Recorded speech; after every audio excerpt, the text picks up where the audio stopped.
Chapter 632. Instant Steps. Ning Zitong, who was in the VIP seats, lifted her eyelids. Light gathered in her eyes, as though the sun had pierced through the clouds. It was only at this moment that she truly believed what Dong Baxian had said previously. Wang Ke was extraordinary. She wasn't the only one. The physical invulnerability experts present and in front of the screens were all shaken as they got to know Wang Ke again. 5 years, no, maybe 3 years later, he would have the strength to fight for the title. Bam! A short but intense explosion sounded. The air expanded into white clouds, crushing Wang Ke's remaining figure. It also shook Lu Cheng's fist and the faint purple and gold colors that had just merged into one. Under normal circumstances, the explosion of 9 rotations of 5 flames. Descent of the sun would cause indiscriminate damage to the surroundings. However, there were 3 layers of protection when it was used. Firstly, the order and direction of the fusion was unique. It was difficult for others to comprehend and could effectively cancel out the waves that impacted the user's body. Secondly, the arm had to be swung, the muscles had to be taut, and the speed had to be extremely fast. This would bring about strong wind pressure and interfere with the trajectory of the explosion, like an invisible barrier. Thirdly, it connected heaven and earth, affecting nature and restricting the general direction of the explosion. These would weaken the power of descent of the sun, but they would protect the user of the move, preventing them from harming themselves every time they used the move. It would always result in a lose-lose situation. In this way, the remaining fish that escaped the net would be nothing more than a breeze to an external invulnerability expert. If they really wanted to perish together, they could cancel such protection in exchange for the ultimate effect. But now the power of the sonic boom had destroyed Lu Cheng's wind pressure barrier, shook the fusion process of the 5 fireballs, and interfered with the connection between his spirit, root pulp, and the surroundings. In other words, 9 rotations of 5 flames. Descent of the sun would explode uncontrollably. Lu Cheng's punch landed and saw Wang Ke disappear, leaving behind a sonic boom. His heart skipped a beat, and his pupils contracted to the size of needles. In the blink of an eye, he didn't have time to think about how to salvage the situation. He immediately gave up control of 9 rotations of 5 flames. Descent of the sun. He bounced his back and swung backwards, forming a thick layer of sparkling ice walls around him. It was as though he had been sealed in an indestructible coffin. Rumble! A blazing light flashed, almost blinding everyone's eyes. The terrifyingly high temperature melted the grass and soil at the core, heating up the buried steel pipes to a bright yellow color in an instant, softening and twisting them like freshly cooked noodles. The raging wind and rolling flames plowed through the ground, digging a huge hole. Lu Cheng's ice wall melted a lot, and then countless cracks appeared on it. Soon it fell apart. At this moment, he had already avoided the most severe injuries. He was like a seagull that struggled and soared in the midst of the violent winds and enormous waves. After Wang Ke dodged the attack with transient steps, he retreated at high speed and pulled a distance of more than 10 meters. When the sun descended and the mushroom cloud rose, he was no longer in the most dangerous area. The shock wave swept over the flames. Wang Ke didn't try to take it head-on. Instead, he released an immeasurable amount of light around him and flew backward like a kite, dissipating most of the force. As he flew backward, his eyes were half closed. It was as though a vertical eye had grown in the lake in his heart. Through the air currents and dust, he saw Lu Cheng, who was soaring in the flames and waves. His left hand suddenly reached forward as though he was holding an invisible divine bow bestowed by the heavens. His right hand grabbed the bowstring and pulled it back. In an instant, the divine bow was like a full moon. The immeasurable amount of light around Wang Ke shrunk and condensed between his right thumb and index finger, forming a brilliant, pure and blinding arrow of light. The 8th move of the light sect, vertical convergence, sun shooting ray. With a whoosh, Wang Ke released his right thumb and index finger. The pure ray penetrated the layers of wind and waves, heading straight for the faraway Lu Cheng. It reached him in an instant. Bam! After the arrow was released, Wang Ke's body became heavy. He stomped heavily on the ground, creating an explosion-like crater. Using this force, he rebounded, knocked away the aftershocks, and headed straight for Lu Cheng. Lu Cheng, who was still struggling in the wind and flames, felt his scalp go numb. A strong sense of danger surged in his heart. Not good. He directly detonated a portion of the fire force in his body, causing his body to strangely change direction without any support, flashing to an angle. With a flash of light, it brushed past him and flew into the distance. When it landed on the ground, it didn't slow down in the slightest as it dug a ditch. At the end of the ditch, a shallow pit was blasted out. A piece of flesh was taken away from Lu Cheng's right rib, exposing his white bones. The pain didn't reach his brain for the time being. It was as if he had already gone numb. Bang! Wang Kai closed in on him and threw a punch at him, accompanied by a flash of light. Lu Cheng raised his arm to block and felt that his opponent's explosive strength was shocking.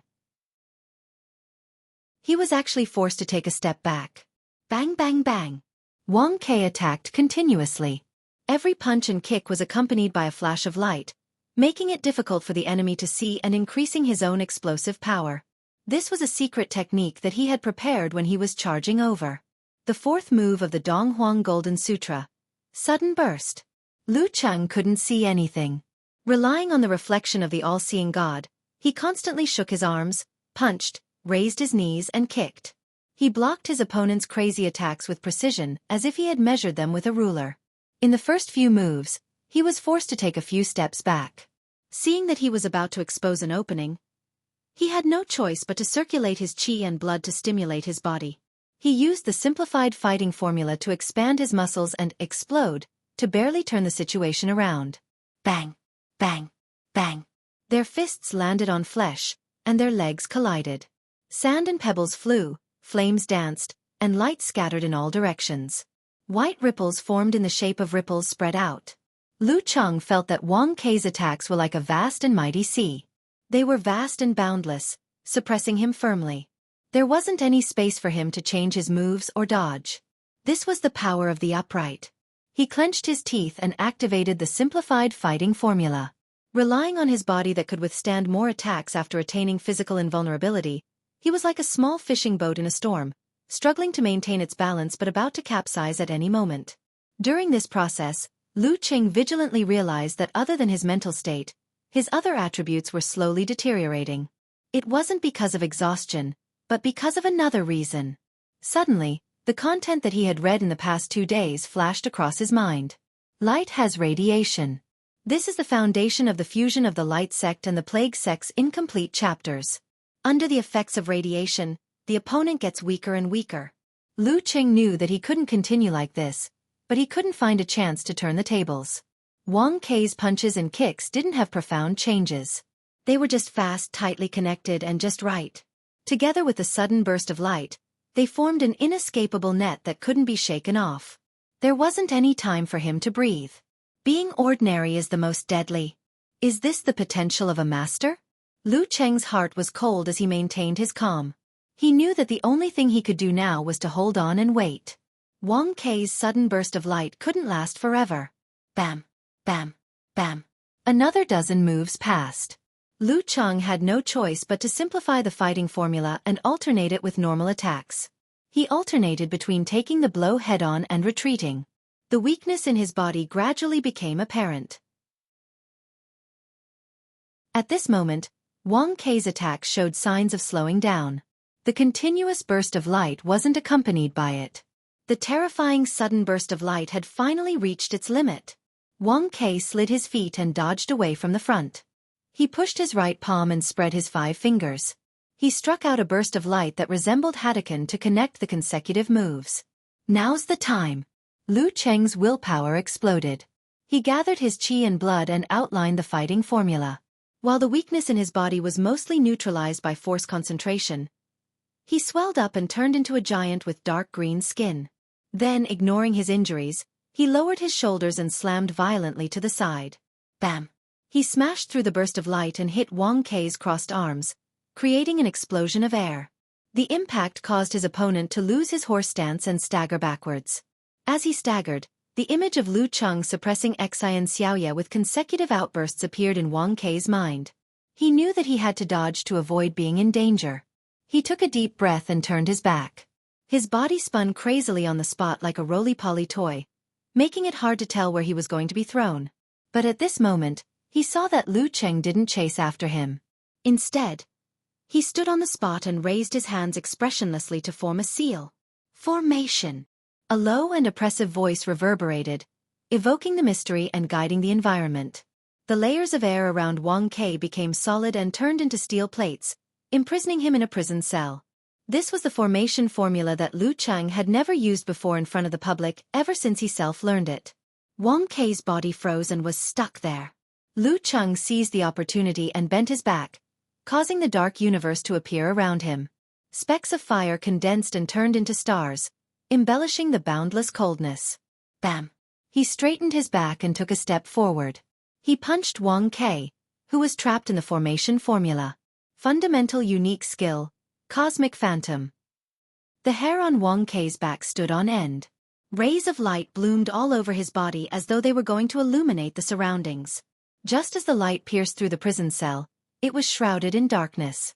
A crystalline layer of ice formed around Wang Ke and on the surface of his body. Following that, suns after suns were attracted and flew over. They were densely packed and came one after another. It was like a mutated version of 9 rotations of 5 flames. Descent of the sun.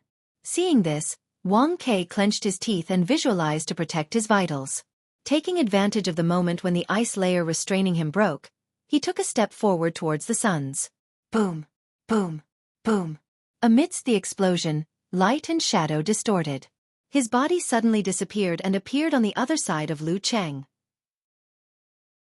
His hair was messy, his clothes were torn, and he was covered in wounds. His eyes showed obvious fatigue. Light Sex 5th style, transient steps. With Wang Ke's current ability, he could only use it 3 times at most without rest and adjustment. Boom. Rumble. The sound exploded and ignited the stars around, creating a storm that was comparable to the arrival of the sun earlier. Lu Cheng's clothes fluttered in the wind. However, he didn't attack Wang Ke immediately.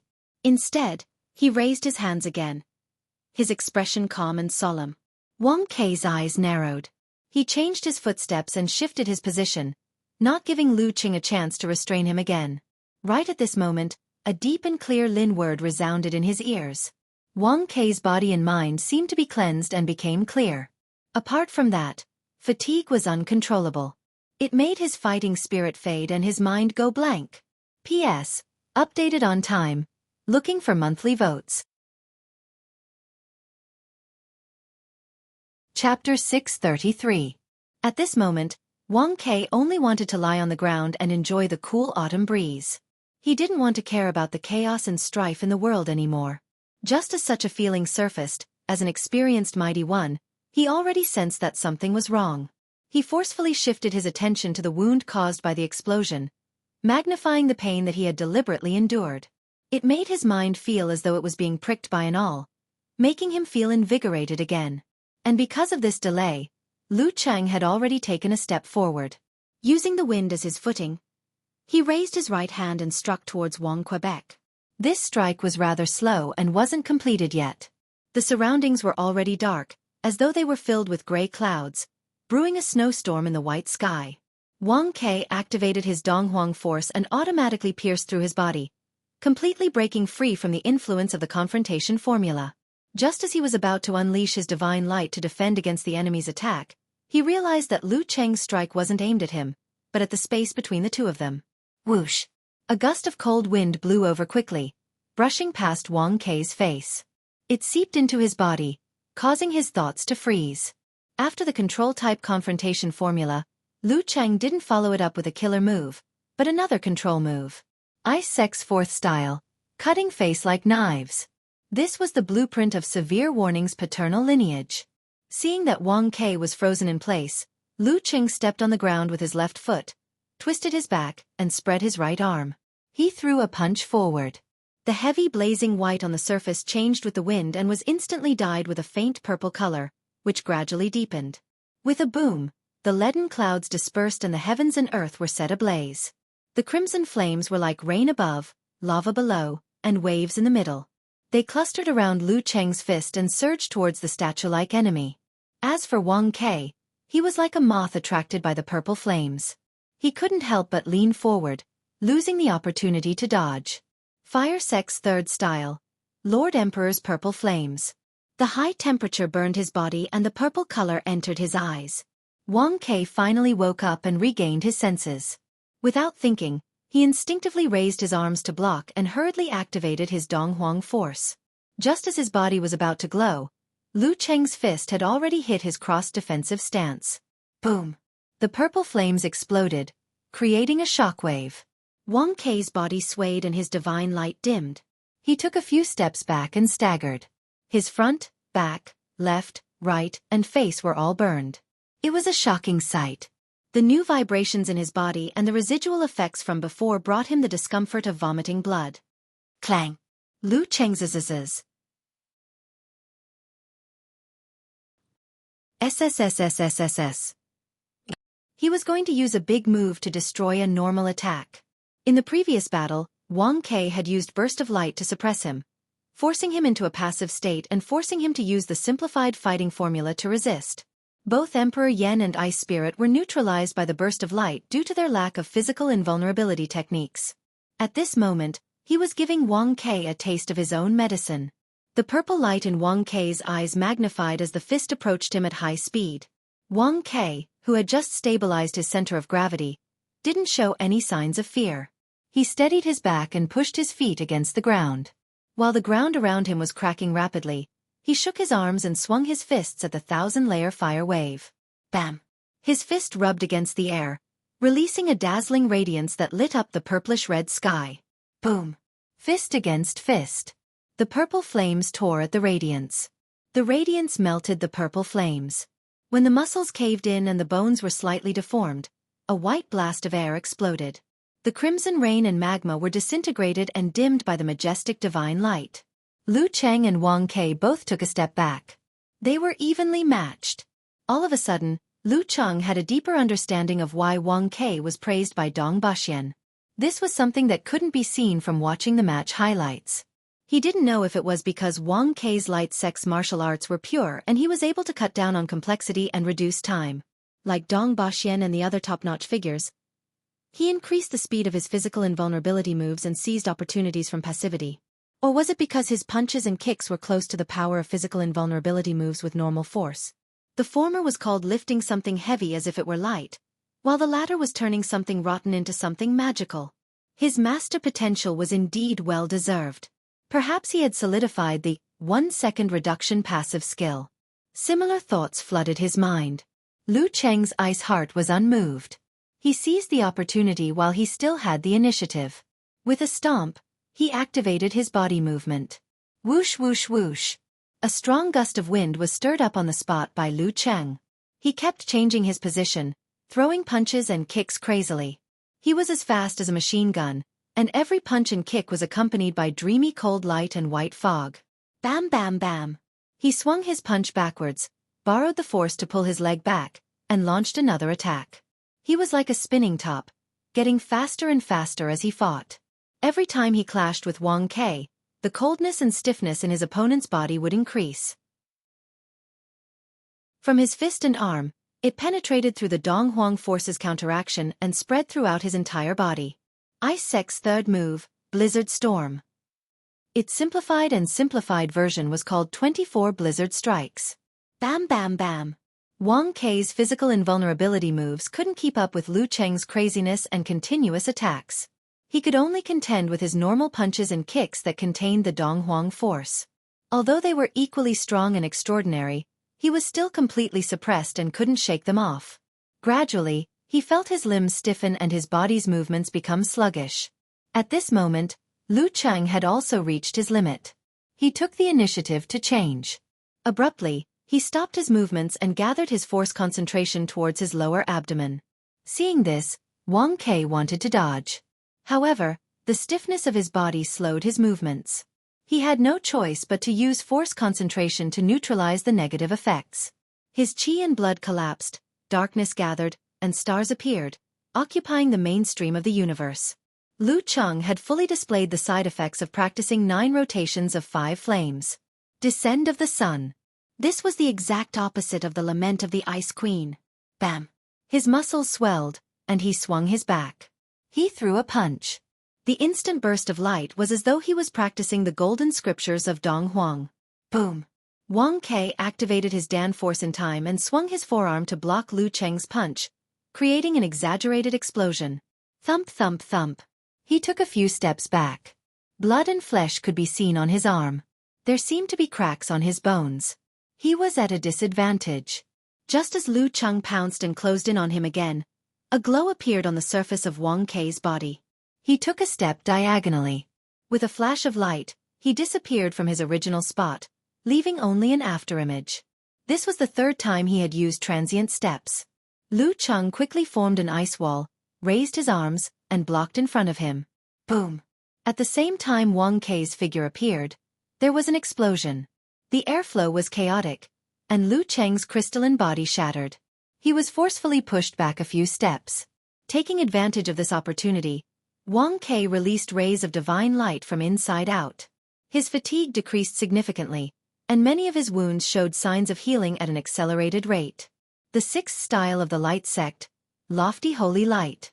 This could affect the opponent's mental state, and at the same time, it could strengthen the user, squeeze out their potential, and heal injuries. Seeing this, Lu Cheng was momentarily annoyed. Seeing that it was too late to stop him, he could only circulate his qi and blood to stimulate his body. He quickly used the simplified wholeness formula to refresh his body. Wang Kai sensed the change in him and laughed out loud. Again! He had also fought with passion, no longer keeping a low profile as usual. Bam! Bam! Bam! The two of them turned at high speeds, stirring up strong winds. They kept looking for opportunities, but to no avail. After a while, they clashed again. Lu Cheng's Dan force exploded. Using his body as a bow and his arm as a string, he shot out his fist at lightning speed. Just as Wang Kai raised his arm to block, he heard a muffled sound from his opponent's fist. Sparks bloomed, and the trajectory of the fist changed strangely. It went from a straight-up punch to a downward punch. Instead of passively defending, Wang Kai lowered his shoulder and leaned his body to the side, directly crashing into Lu Cheng. He avoided the third possible change in direction, and seized the opportunity to attack. Bam bam bam. Rumble, rumble, rumble. The two of them kept exchanging blows in the narrow space. Their close-range combat techniques were on full display. Sometimes it was raining fire, and sometimes it was shining brightly. During this process, the purity of Wang Kai's martial arts was maximized, causing Lu Cheng to slowly fall into a disadvantageous position. I can't continue like this. Otherwise, it'll be hard to turn back. A thought flashed through Lu Cheng's mind, and he changed his fighting style. As he struck with his fist, he formed a crimson fireball around him. It was as though he was accumulating energy to perform 9 rotations of 5 flames. Descend of the sun. Boom. Lu Cheng's fist landed on Wang Kai's arm. The crimson fireball around him didn't wait any longer. It descended rapidly and was ignited by the light shot out by his opponent. Air billowed, and the two of them retreated. Lu Cheng formed a blazing white fireball around him again. It grew bigger and bigger like the sun. Bam! Wang Kai rushed over, turned his back halfway, and threw out a punch. It was as though he didn't want to give Lu Cheng the time to gather the 5 flames. Lu Cheng responded accordingly. Just as the two of their fists were about to meet, light suddenly gathered in Wang Kai's eyes and shot out. It brushed past the blazing white fireball and destroyed its balance.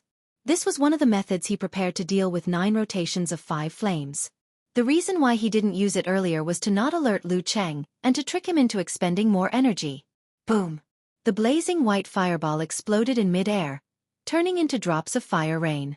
Lu Cheng and Wang Kai's clothes fluttered as their fists collided. In what was supposed to be a simple exchange, Wang Kai felt an extremely cold force surge towards him. He saw ice crystals forming around him, isolating him. He was sealed in an ice coffin in an instant. Lu Cheng was using the 5 flames as bait to secretly use the lament of the Ice Queen. When the flame force was far away, wouldn't the body be left with only darkness and coldness? This was the overall meaning of the lament of the Ice Queen. Just as Wang Kai was hit by the move, Lu Cheng immediately changed his visualization and launched a frenzied attack. Every move was heavy, and every punch was filled with flames. Boom, boom, boom. Wang Kai's punches and kicks were difficult. He was dizzy from the attacks and was in danger within a few seconds. Bam, Lu Cheng raised his arm high and threw a punch down, breaking Wang Kei's stance. He hit him so hard that he saw stars and his qi and blood were in turmoil. Bam! Lu Cheng threw another punch and stopped in front of Wang Kei's dazed eyes. The referee saw it from afar and shouted, "Lu Cheng wins." Chapter 634. The air that burned his respiratory tract gradually cooled down.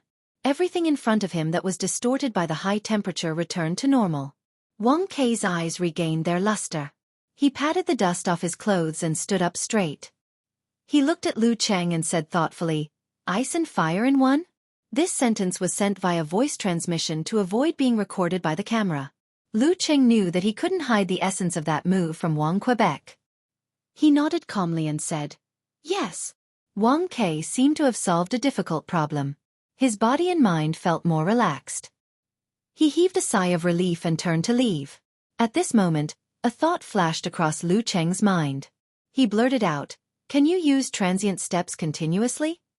Since they were all talking via voice transmission, this question was no exception. Lu Cheng regretted it the moment the words left his mouth. This involved the trump card of a martial artist. It wasn't something others should ask. Wang Kei stopped in his tracks. After thinking for a few seconds, he smiled and said, "Yes." With that, he didn't stay any longer. He walked along the path full of potholes and flames towards the exit he came from. His back was straight, and he looked neither humble nor arrogant under the spotlight. "Yes." Lu Cheng nodded slowly. While enjoying the cheers, he had some other thoughts in his mind.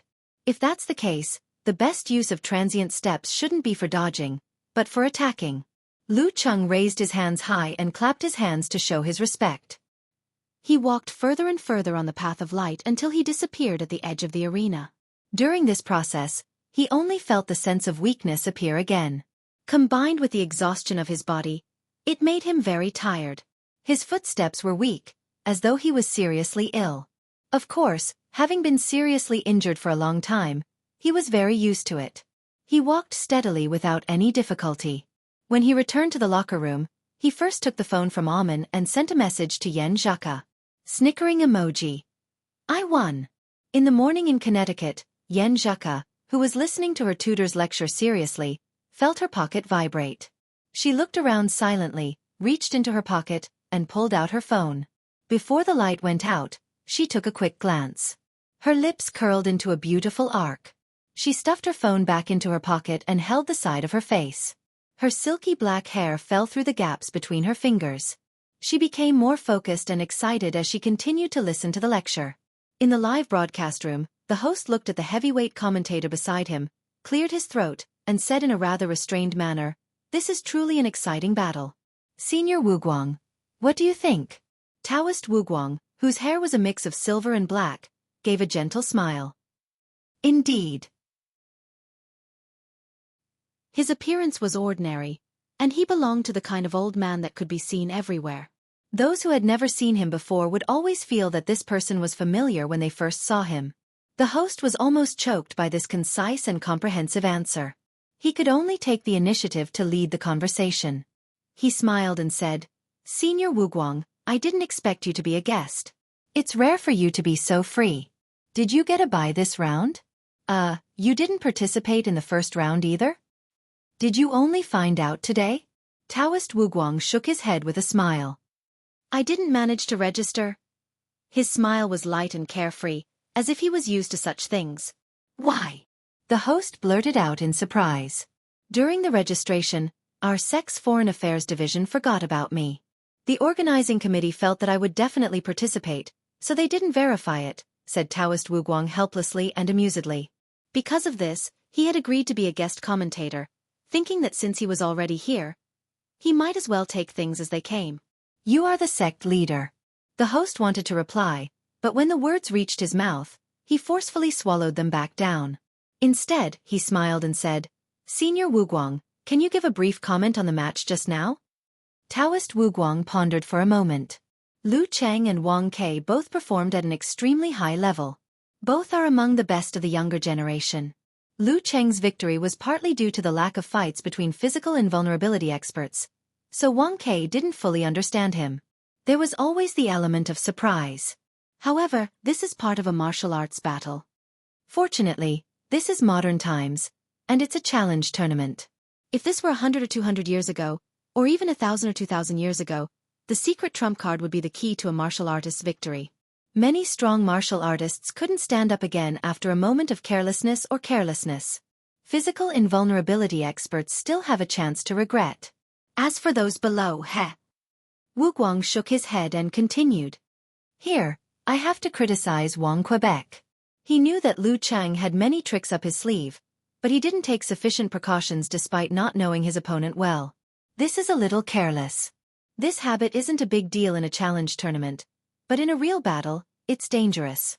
Wang Ke probably didn't expect Lu Chang to have so many tricks up his sleeve, and even have something new in the end. The host helped to explain. Then he asked curiously, Senior Wu Guang, I can see that Wang Ke is strong, but where do you see something as intangible as master potential? Instead of arguing, Taoist Wu Guang explained seriously, that's right. He explained seriously, when everyone is practicing the same martial arts, and you have a deeper and purer grasp of it than everyone else, your performance is more powerful, simpler, faster, and more powerful. That's master potential. What the hell is he talking about? It's too abstract and not intuitive at all, the host thought. After thinking for a few seconds, he smiled and asked, Then what do you think of Lu Chang? Taoist Wu Guang answered with great interest. From this battle, we can see that his ice and fire powers weren't forcefully mixed together. Instead, they formed a harmonious whole. From the small details to the big details, it's all the same. When the fire is on the outside, the ice is on the inside. Wang Ke didn't realize this point and separated the ice and fire powers. This is consistent with Lu Cheng's explanation in the previous interview. I believe that he has indeed taken a different path from his predecessors, a path that is new to everyone's eyes. His fighting style is close to that of a martial artist, but there are also some similarities. If we try to trick him with old tricks and don't recognize this point clearly, there will be people who are stronger than him who will lose because of this. Glory aside, this is the performance of a grandmaster in terms of martial arts. When Lu Chang perfects this path and creates his own set of martial arts, he will be able to spread it. That will really be the start of a new sect, the first of its kind. The first of its kind. Just these two words are enough to show great spirit. The host exclaimed. Under the latest news on Yanzhao League's official Weibo, the number of comments increased again. One fan after another expressed their feelings after witnessing the battle. Amazing, truly amazing. RK is being silly again. I heard, the sect leader of Shangqing sect say that RK was being silly for once. You can't say that. Lu Chang is indeed strong. He deserves his reputation as the heavenly son of the age. Sigh, I finally understand what it means to live up to your reputation. From the looks of it, even if there are various reasons for Lu Cheng's victory, he is still a second pin fighter, or at least close to it. It's only been 3 months since he broke through.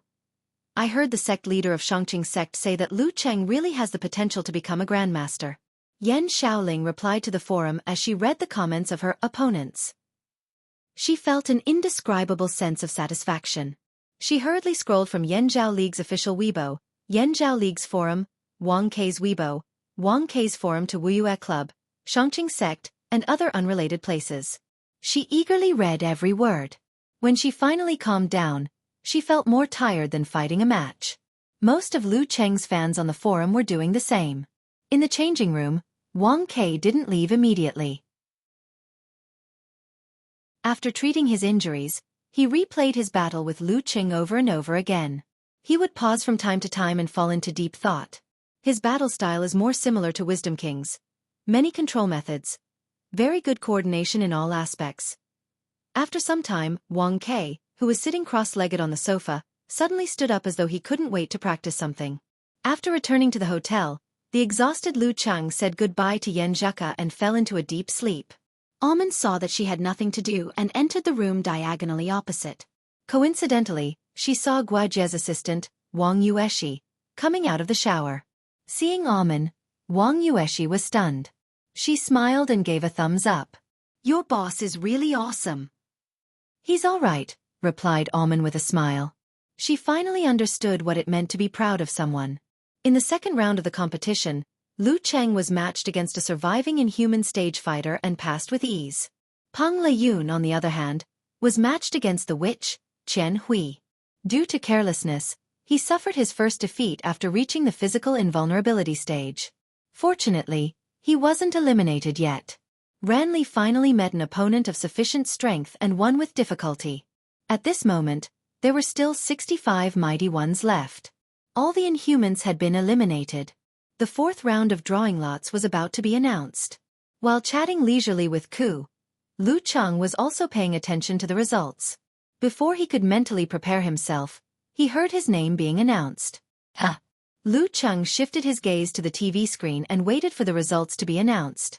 The guest opened the paper and announced with a smile, Daxing Temple, Living Buddha, Xiaofan.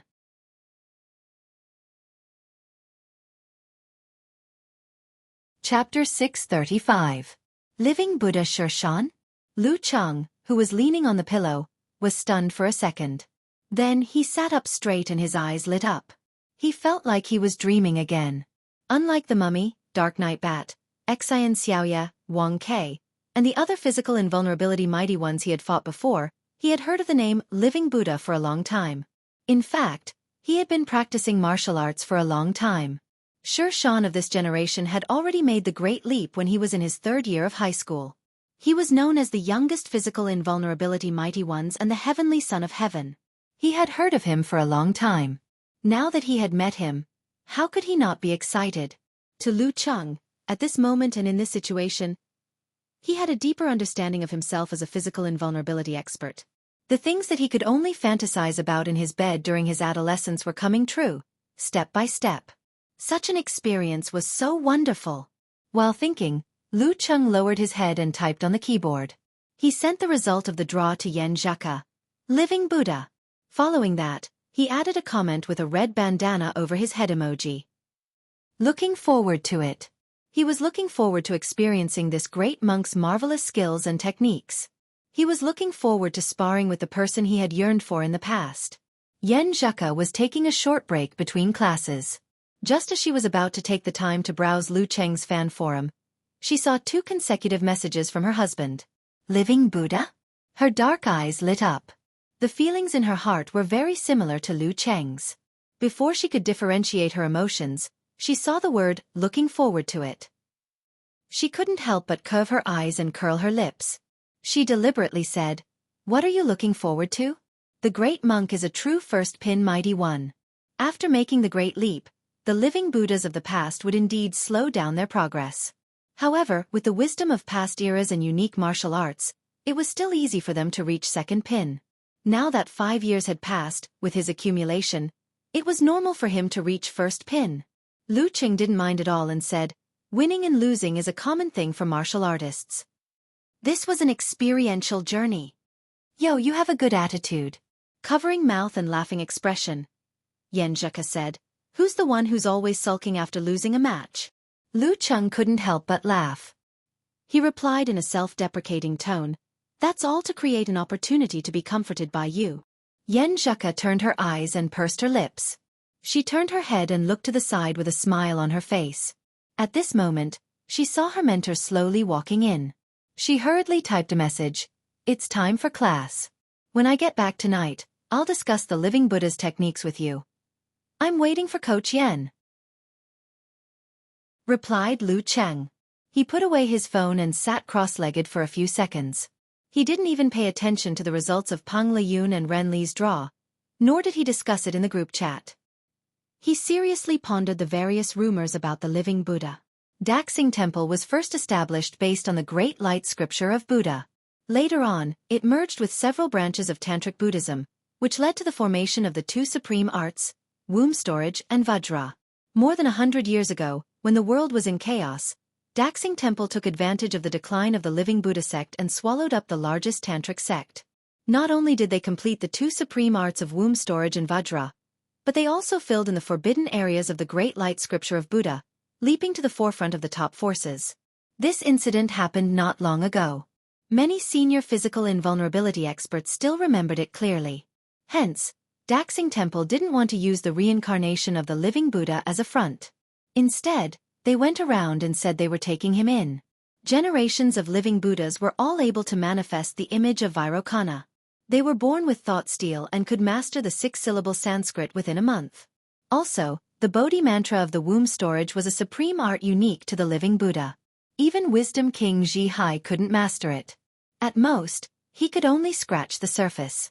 In battle, the living Buddha was known for his strong mental strength. When he attacked, it was hard to tell if it was real or not. Jiuqiu City, Taining Road, at a roadside barbecue stall. The tall and fat living Buddha, Xiaofan, was squatting on a small folding stool. He looked anxiously at the stall owner as he sprinkled cumin over and over again. He was wearing a gray woolen hat and a black t-shirt, which hid his features as a monk. "All right. Here's your barbecue." The stall owner walked over with a metal plate and a huge pile of food. Pork ribs, fat intestines, chicken skin, beef, mutton. Xiaofan sized up the food and said with certainty, "Did you get the wrong food?" "Got the wrong food." The stall owner muttered softly. He returned to the barbecue grill and picked up the menu from the table.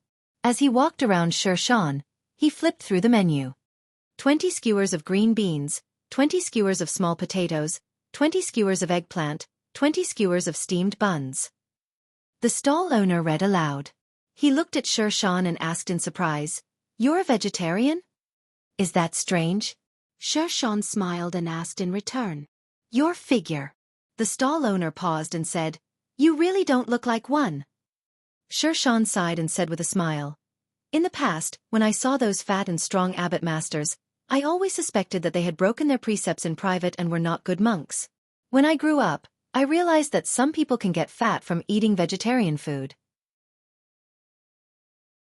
The stall owner was speechless for a moment. He decided to just send over a bowl of clear soup. "Big brother, don't think about that. Come and try this white pepper clear soup. It'll be officially sold in a few days." Smelling the fragrance, Xiaofan took the bowl and gulped it down. "Says, hot. Slow down, slow down." The stall owner was shocked. Xiaofan finished it in a few mouthfuls and wiped his mouth. "The taste of pepper is very strong and fragrant. Not bad, not bad." He seemed to have an appetite. He picked up the skewers and wolfed them down. Just as he was eating happily, he suddenly heard the table behind him excitedly discussing the master battle. "Lu Cheng just drew the living Buddha. That's amazing. It's the outer heavenly sun versus the heavenly sun of the age. It's common knowledge that there are 5 of the 4 heavenly kings. What's there to talk about? The living Buddha is a first pin. I'm afraid Lu Cheng is going to lose." Xiaofan slowed down his chewing motion and muttered with interest, "What's the matter? Lu Cheng?"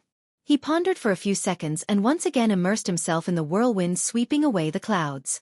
"I can't let tonight's supper be delayed because of the battle the day after tomorrow." When the living Buddha snuck out to enjoy the Jiuqiu barbecue, the internet was already abuzz. Headlines such as "Battle of the Heavenly Suns" and "Prelude to an Era" could be seen everywhere. The poison milk hierarchy Xiaowei looked at all of this happily and felt deeply satisfied. He was the one who came up with the idea of the 4 heavenly suns and gradually spread it. It was recognized and became a gimmick. Cough. "Do you still remember how I evaluated the heavenly suns? I didn't expect Lu Cheng to meet the living Buddha in just a few years." Xiaowei pondered for a few minutes before posting on Weibo. He was expecting to be praised, but the replies he saw had nothing to do with it. "Disappointing. You didn't predict who would win or lose. Poison milk hierarch, are you too arrogant? Or are we fans too weak to lift a knife? If you have the guts, then guess that Lu Cheng would lose." To the one above, "Are you a fan of Lu Cheng?" Xiaowei's eyelids twitched. He picked up the teacup and took a sip. "You want to provoke me to predict Lu Cheng's match? No way. I cherish my eyebrows and hair." Living Buddha. Brahmin, who had her signature twin ponytails, was excited. She sat up, put the light and thin laptop on her lap, and started to browse the forum crazily. She was busy discussing with others and reading predictions. At this moment, her phone rang. It was a message from her boyfriend. "Tong Tong, you look so good in that dress today." Brahmin picked up the phone, glanced at it, and quickly replied with a few words. "I'm busy. Talk to you later." After clicking send, she looked at the screen again, focused and serious. In the dormitory of Songqing University, Yan Xiaoling was complaining to He Zi with a gloomy expression. Anyway, my old uncle is a weirdo. And my dad, now that he has a new home, he can't wait for me to move there. Who would have thought that Lingling's silly and cheerful appearance hid so many sad memories? He Zi was surprised. She couldn't help but feel pity for her and wanted to comfort her best friend. At this moment, Yan Xiaoling glanced at her phone casually and jumped up. She shouted, "Living Buddha!" She turned around abruptly and rushed to the computer table. She opened her laptop and browsed the forum on her phone. Sometimes she was nervous, sometimes she was excited, sometimes she was laughing, and sometimes she was excited. He Zi looked at her in a daze and silently swallowed back the words she wanted to say. After a day, the fourth round of the double elimination competition of the Master Battle began. The battle between Lu Cheng and Living Buddha Xiaofan was scheduled for the last match in the afternoon. It would start between 5 p.m. and 5:30 p.m., depending on the length of the previous matches. It was still the familiar Zhongxin Island, with the same ships and drones. Yan Zhaka, who had woken up early, covered her mouth with her hand and yawned. She pulled the pillow beside her over and stuffed it behind her back. It's not as comfortable as Cheng's body. Yan Zhaka suddenly recalled their daily interactions when she was watching battle videos and watching TV series. She released her right hand, bit her lower lip, and sighed. At this moment, she saw Lu Cheng and Xiaofan coming over in separate boats. She quickly collected her thoughts and pursed her lips. The two stood at the bow of their boats. Although the river was swaying, their bodies didn't sway at all. It felt like a battle between ancient martial artists. Stepping onto the shore, Lu Cheng approached the referee and saw Xiaofan, who was wearing a yellow monk robe. This living Buddha had a big head and a thick neck. He looked like a certain singer. If he wore a wig and tied his hair into a ponytail, the audience would think that if he shouted, "The great river flows to the east," would definitely come out. Xiaofan smiled and put his palms together in greeting. When Lu Cheng returned the greeting, the referee looked at his watch and the many drones hovering in the sky. He raised his right arm and said, "Talk time starts now." Just as Lu Cheng was about to form the 5 flames, something changed in front of him. He saw the desolated Zhongxin Island, with vegetation growing and Bodhi trees growing. Colored glass, gold, and agate were mixed among them. They emitted waves of Buddhist light, solemn and sacred. The fat monk opposite him was glowing with golden light. He sat cross-legged on a lotus platform. Around him were phantoms of wisdom King Vajra, Bodhisattva, and celestial dragon. He looked like a Buddha descending to earth. His natural smile disappeared. His eyes became cold and indifferent, as though he had seen through the changes of the human world and the vicissitudes of time. At this moment, Lu Cheng couldn't tell if this was an illusion or reality. P.S. Actually, I just changed my ID today. I went early, so there weren't many people. It took less than 40 minutes, less than the time I took to go back and forth and get stuck in traffic. However, the temperature is dropping these few days, so I miserably brought the wrong clothes. They were all short-sleeved.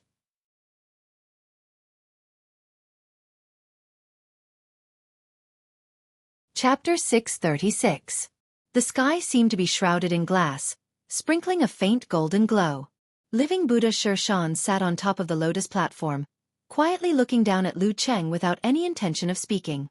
Instead, the illusory figures of bodhisattvas and wisdom kings surrounding him moved their lips, chanting scriptures. Their chanting was muffled, just like what visitors would hear during morning and evening classes in the temple. Ethereal and solemn chants reverberated.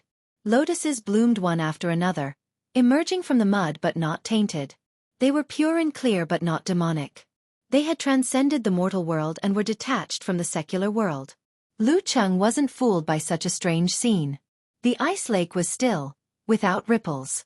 In his perception, within a radius of 5 meters with himself as the center, there was no lotus or bodhi. There was only the light of a pale glaze that was gentle and faintly discernible. However, as long as this boundary was exceeded, the Pure Land would descend and the Buddhist kingdom would appear. The living Buddha's spirit has reduced the effect of my enemy heart freezing move and the size of my territory to this extent. Lu Cheng's expression was solemn. His thoughts raced as he considered his current situation. It was said that the succession of the living Buddhas involved the inheritance of spirit. It was similar to the possibility that the descendants of physical invulnerability experts might be born with supernatural abilities. There was a theoretical explanation for the latter.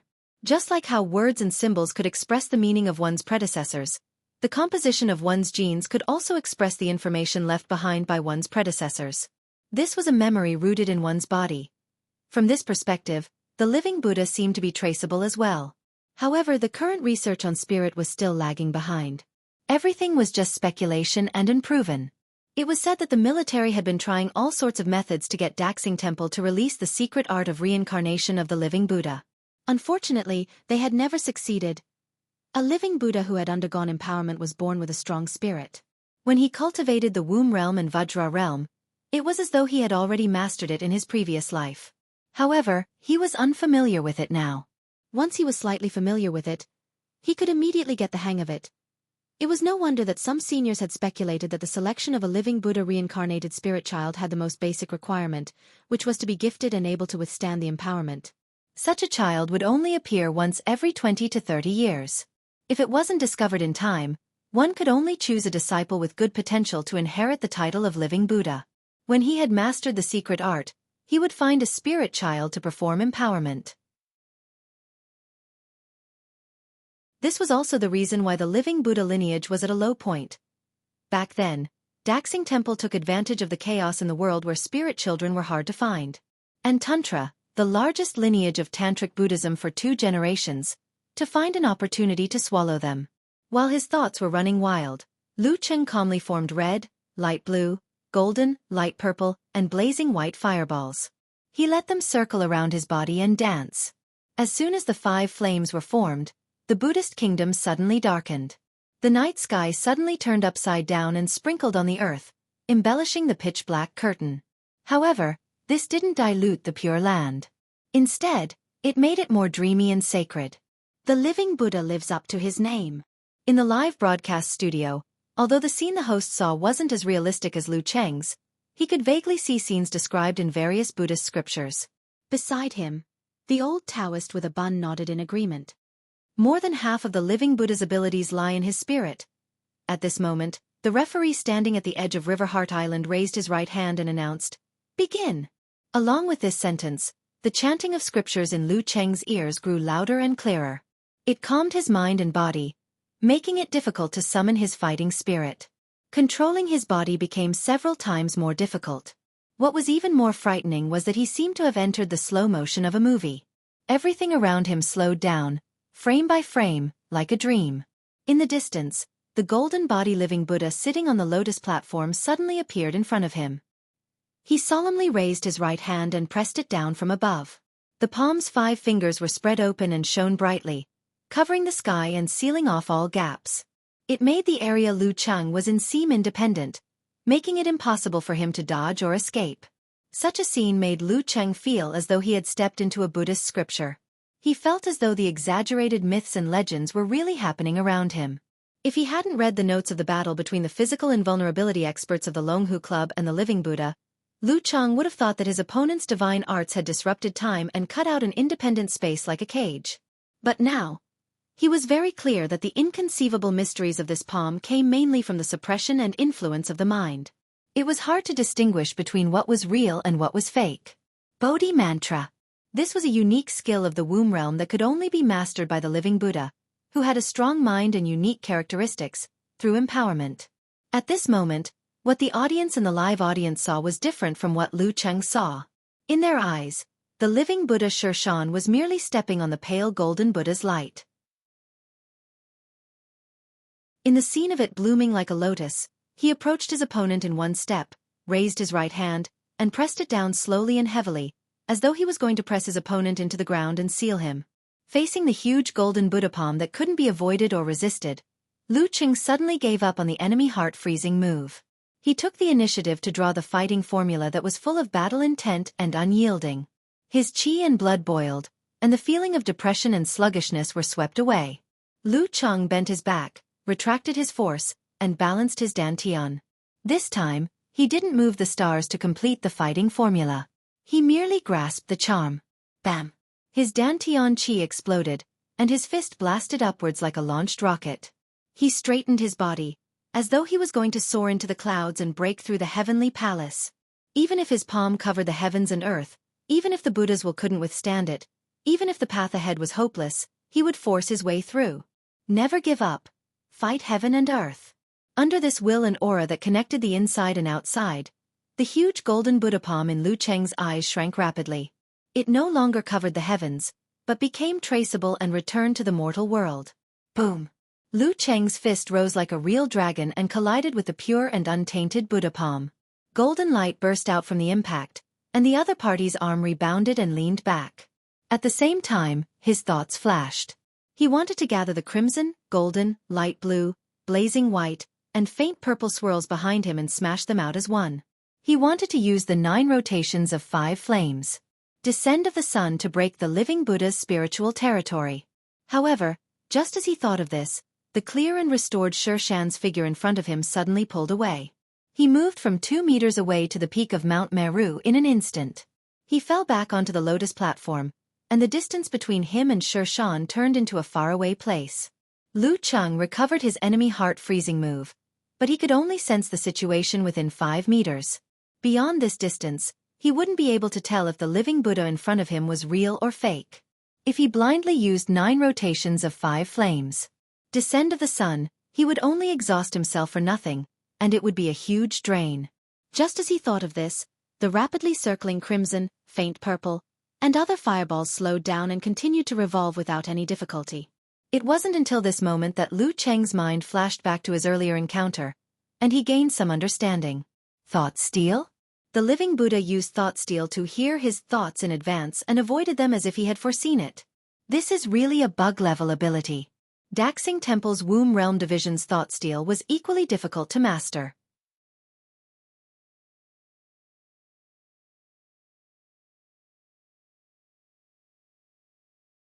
Chapter 637. Wang Mani Padme Hum. Wang Mani Padme Hum. Living Buddha Xiaofan chanted faster and faster.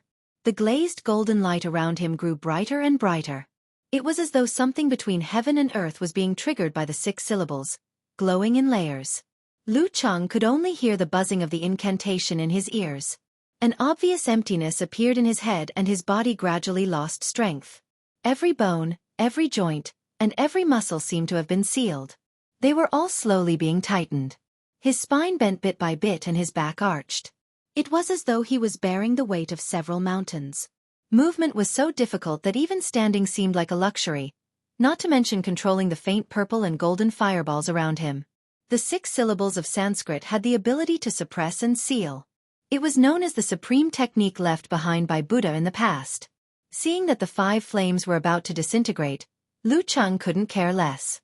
While the suppression was still light, he turned his back, clenched his fist, and punched forward. Golden, faint purple, and light blue colors gathered and followed the wind of the punch, smashing into the ground.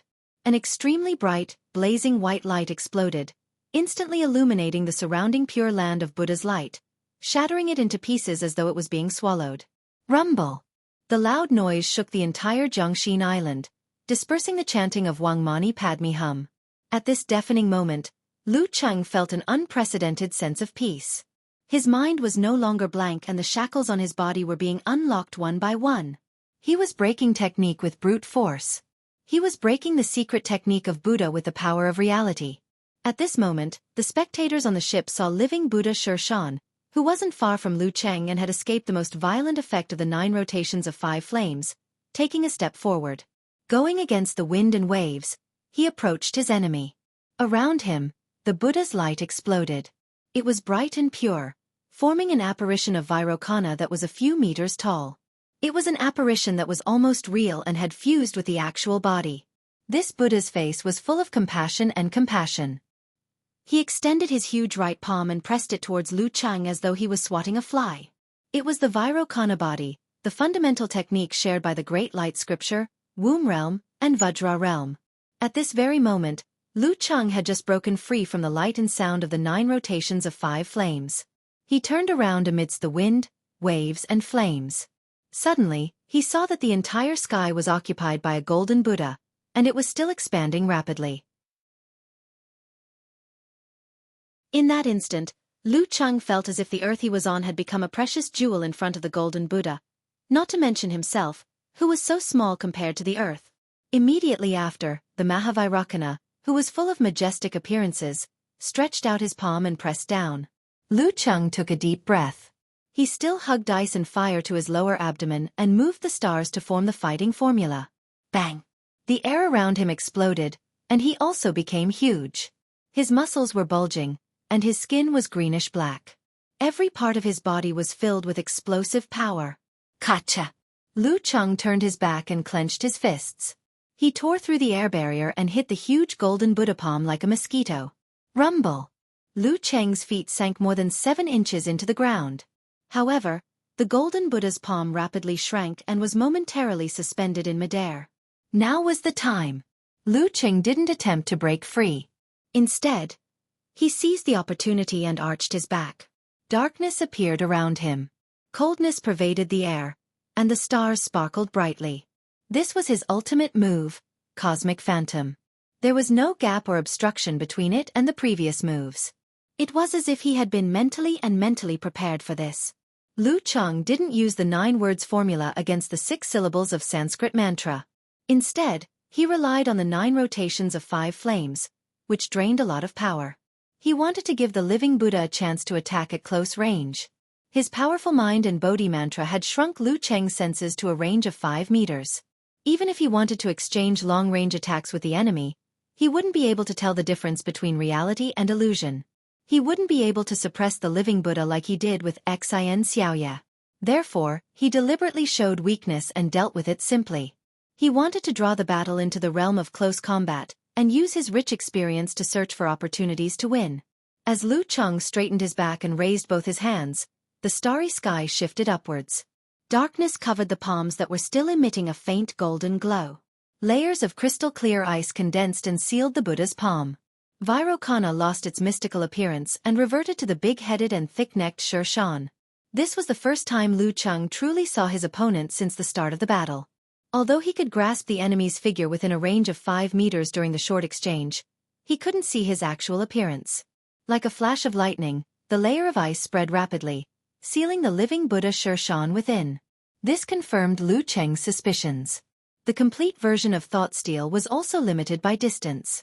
In fact, it was only effective within a range of a few meters. His previous thoughts were hidden from the living Buddha. Whoosh whoosh whoosh. In the dark universe, the stars flew out and crashed into Xiaofan, who was in the ice. At this moment, the living Buddha, who had yet to lose his consciousness and control of his body, suddenly erupted with layers of golden light. They transformed into a huge lotus flower that first bloomed and then formed a bud, completely enveloping Xiaofan. In an instant, the surrounding ice blocks seemed to have become heavier and plummeted, bringing the living Buddha away from most of the stars. Rumble! Rumble! Rumble! Streaks of red light flashed like dense rocket launchers. Explosions sounded one after another. With both feet on the ground, the living Buddha, Xiaofan, was no longer as sacred and dignified as before. The ice layer around him shattered and even melted into water. The lotus flower formed by the Buddha's light also dissipated, leaving many tattered spots on his yellow warrior monk robe. On the other side, Lu Cheng had already broken free from the ground.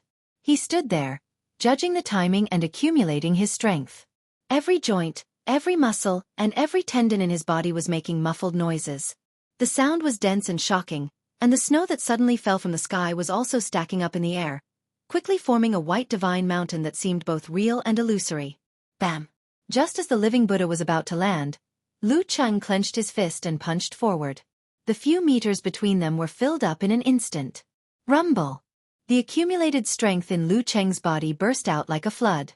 The snow mountain around him collapsed with a loud bang. Accompanied by the wind from his punch, it rushed towards the living Buddha in a mighty manner.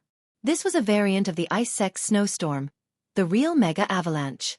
The ice sect didn't only have control and martial arts that could gradually influence the opponent, they also had secret arts for strong attacks. The only problem was that they took too long to prepare. Faced with the collapse of the snow mountain, Xiaofan didn't have time to react. He could only take a deep breath, expand his body, gather the Buddha's light, and transform into the simple wisdom king with indigo skin. He smashed forward with all 6 arms. Rumble! White flowers flew in all directions. The mega avalanche paused for a moment before continuing forward, leveling the pothole. Xiaofan took advantage of the pause and dodged pathetically, avoiding the mega avalanche. However, before he could widen the distance, Lu Cheng closed in again. He spread out his arms, coordinated with his legs, and launched a round of aggressive attacks. He couldn't let the living Buddha leave this area again. He used mental suppression and the Bodhi mantra to regain control of the situation. Bam bam bam. Lu Cheng's fists were burning with a faint purple hue, showing a heavy and scorching intent. His attacks were extremely aggressive, burning off Xiaofan's sleeves and charring his skin. On the other hand, the living Buddha stood firmly on the ground, neither swaying nor swaying. Fist against fist, foot against foot. He did not show the slightest sign of weakness. The negative effects and the burning effect of the fire force seemed to have disappeared without a trace. With his feet as the center, cracks appeared on the ground. Each crack had traces of being burned. Lu Cheng attacked crazily for a while and gradually reached the point where he needed to catch his breath. Seeing that the living Buddha was still as unmoving as a mountain, another plan flashed through his mind. Take the initiative to change the rhythm and find an opportunity to use the formation formula. Bam! Lu Cheng swung his right fist to the side, wearing a faint purple flame glove, and ruthlessly smashed it on Xiaofan's charred forearm, causing his muscles to tremble slightly. Taking advantage of this opportunity, Lu Cheng took the initiative to swing backwards. Just as he was about to quickly use the formation formula, he suddenly thought of the living Buddha's thought steal. He knows that I will use the formation formula. Lu Cheng followed his instincts and withdrew his Dan force, distancing the stars from the darkness and causing the edges of the universe to become colder. Another art of control, Lament of the Ice Queen. Bam! Lu Cheng took another step forward and struck out with his palm. Xiaofan, who was about to turn around, stopped abruptly and raised his hand to push back. Thought steal can indeed hear my thoughts, but if I change my mind in a split second, he might not be able to react in time. Lu Cheng seemed to have discovered something. His palm strike was so resolute. Bam! Amidst the dull thud, the living Buddha's surroundings burned with glassy flames. They were instantly frozen, suspended in the air like a work of art. However, they quickly collapsed. Bam bam bam! The collapse of the guardian glassy flames prevented Xiaofan from being sealed by the layer of ice. He took a step back and his expression turned solemn. Seeing this, Lu Cheng raised his other hand and formed a seal. He said in a low voice, "Formation." At the same time, the living Buddha, Xiaofan, also said solemnly, "Wang." The Buddha's will intensified and the air became tame, not turning into a cage. Bam! The living Buddha took a step forward, his expression solemn and his gaze indifferent. He struck out with his palm as though he was looking down at Lu Cheng. Lu Cheng suddenly felt a sense of danger. Just as he was about to dodge, he suddenly became dazed. He felt as though he had become a monk reciting scriptures and fiddling with prayer beads all night long. He seemed to be devout and focused, but he would always pause inadvertently as though he was thinking of a certain someone. Prostrating on the ground, kowtowing step by step in a pilgrimage, but the image in his mind wasn't of Buddha. Ostracized, far away from home, unable to find peace.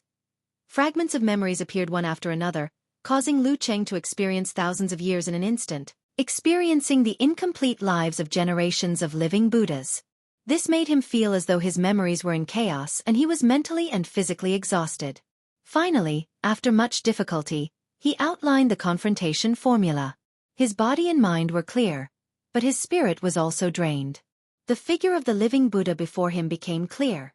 Lu Cheng made a turn to avoid facing him head-on and was about to use the simplified wholeness formula to refresh his status. However, at this moment, his sense of danger suddenly emerged.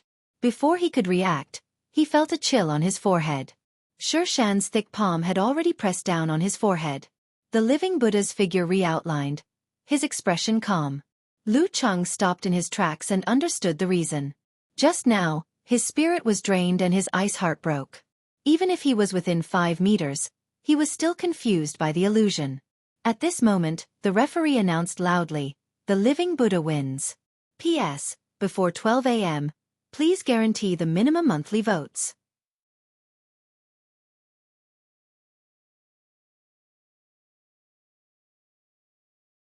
Chapter 638.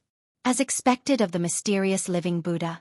Hearing the referee's announcement, Lu Cheng stopped drawing the outline of the wholeness formula, stood up straight, and cupped his hands in greeting. Living Buddha Xiaofan smiled and put his palms together. He chanted the Buddha's name softly. Despite his young age, he had the air of an eminent monk. He turned around leisurely and walked to the side of River Heart Island. After a few steps, he suddenly paused, rubbed his stomach, and swallowed a mouthful of saliva. After doing all this, he pretended to look around casually and quickened his pace. He didn't take the boat but walked directly on the water. He returned to the ship where Daxing Temple was and took the prepared vegetarian meal from the hands of the little monk who came up to him. As he ate contentedly, Xiaofan thought helplessly that as a living Buddha of Tantric Buddhism, he actually had to abide by Daxing Temple's commandments and eat vegetarian. Lu Cheng rubbed his throbbing temples, walked to the side of the boat, and jumped on. He didn't cause any turbulence or ripples. Once the boat started moving, he couldn't help but look back at River Heart Island. He replayed the previous battle. The living Buddha's realm and standard were indeed much stronger than his, especially in the field of mental strength. He could have beaten his current self, and he had fully utilized this trait. It wasn't difficult for him to win. With his current strength, he had barely touched the edge of second pin.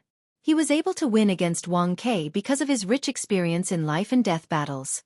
Not to mention his outstanding performance on the spot, the key to his victory was that Wang Kai wasn't used to his ice and fire as one, and fusion of martial arts and cultivation fighting style. He was caught off guard by certain moves and suffered a loss. If they had immediately fought a second or third time, the outcome might not have been the same. As these thoughts flashed through his mind, Lu Cheng reassessed himself and returned the little bit of arrogance he had accumulated since he made the great leap back to its original form. This mentality was not something that could be used for the rest of one's life. As one's strength increased and one's victories piled up, pride and arrogance would still quietly grow. One had to constantly wipe one's heart and soul. Almost all the experts more or less had similar problems, and the Dragon King's conceit was even more obvious to the extreme. After reviewing his battle and himself, Lu Cheng approached Long Hu Club's ship. He pressed the button and leaped up, landing firmly on the deck. He took his phone, ring, wallet, and other items from Amen. At this moment, Yen Zhaka had already sent a message. Looking up at the sky, rolling my eyes, she said, "I feel like you were tricked by the Bodhi mantra in the end." "Yes." Lu Cheng turned sideways to Amen, using his body to block any possible line of sight. He sent an emoji of dark clouds over my head, squatting in the corner and drawing circles. "You can start comforting me now. But why do I feel that you don't look too sad?" Yen Zhaka replied with a blank expression. "Ah." Lu Cheng scratched his chin and said, "Maybe it's because I was mentally prepared. Anyway, I haven't been eliminated yet. Not liking to lose is one thing, but knowing one's own limitations is another. I'm not depressed now, but I'm suddenly filled with motivation. I can't wait to watch the replay and study the living Buddha's fighting style in depth. I can't wait to have another match with him." "That's a good attitude. Come, let me give you a kiss," Yen Zhaka said, half complimenting and half consoling him. She quickly changed the topic. "Is the living Buddha's mental strength very powerful? His penultimate palm strike is similar to the heart reflection punch of the Theravada sect. They both imprint their own feelings into my heart.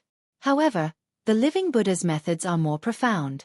The heart reflection punch can only transmit specific feelings like pain, torture, and distress. But he can pull me into his memories and experience 1,000 years in an instant, experiencing the lives of generations of living Buddhas. If a person below the physical invulnerability stage were to encounter such a situation multiple times, they might break down on the spot or have a split personality. That's why the Bodhi mantra is also known as the Bodhi mantra." Yen Zhaka's beautiful eyes rolled up as she speculated with great interest. "Experiencing memories and experiencing life. Cheng, do you think the reincarnation of the living Buddhas is related to this Bodhi heart mantra? But it's more complicated and has stricter Dharma access?" Lu Cheng glanced at it and replied with an emoji of taking in a deep breath. "Hey, you don't say." "I think it's possible. Coach Yen has a great eye." When the reincarnated soul child was not found, the previous generation of living Buddha would use the disciple with the best potential as a substitute.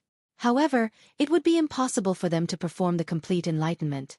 At such times, using a simplified version of the Bodhi mantra might be a backup plan to ensure continuity.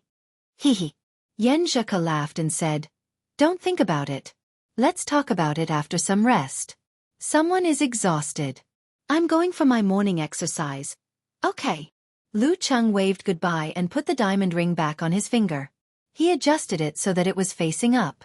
He looked at the horizon subconsciously and saw the red clouds burning. Dusk was coming and the sun was setting in the west. After Yen Zheke put down her phone, she flipped open the blanket and got out of bed. After washing up, she changed into a white martial arts suit with black edges. She rubbed the ring on her left hand and adjusted its position slightly.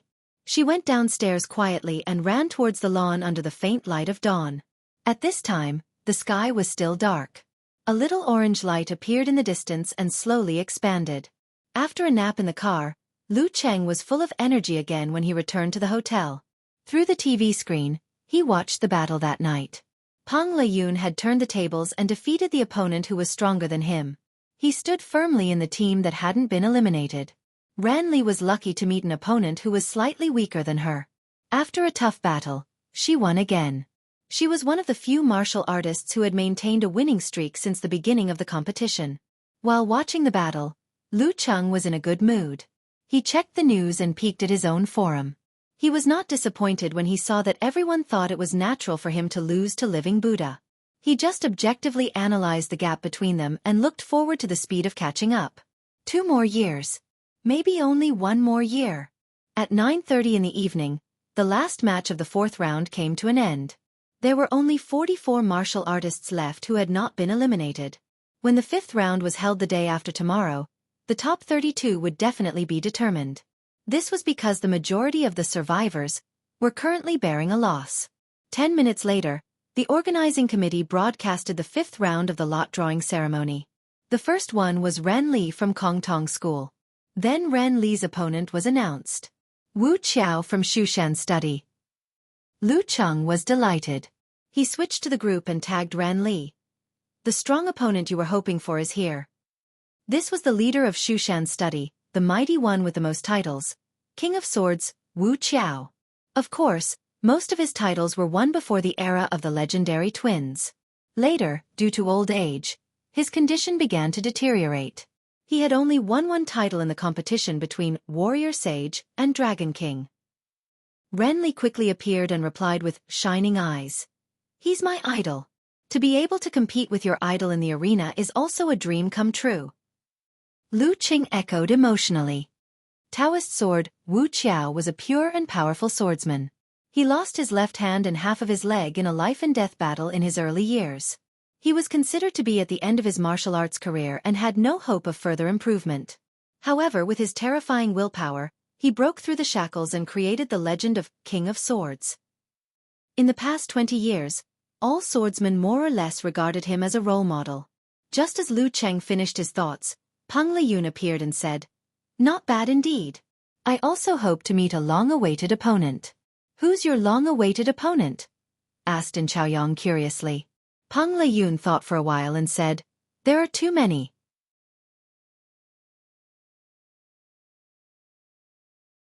It's hard to give an example.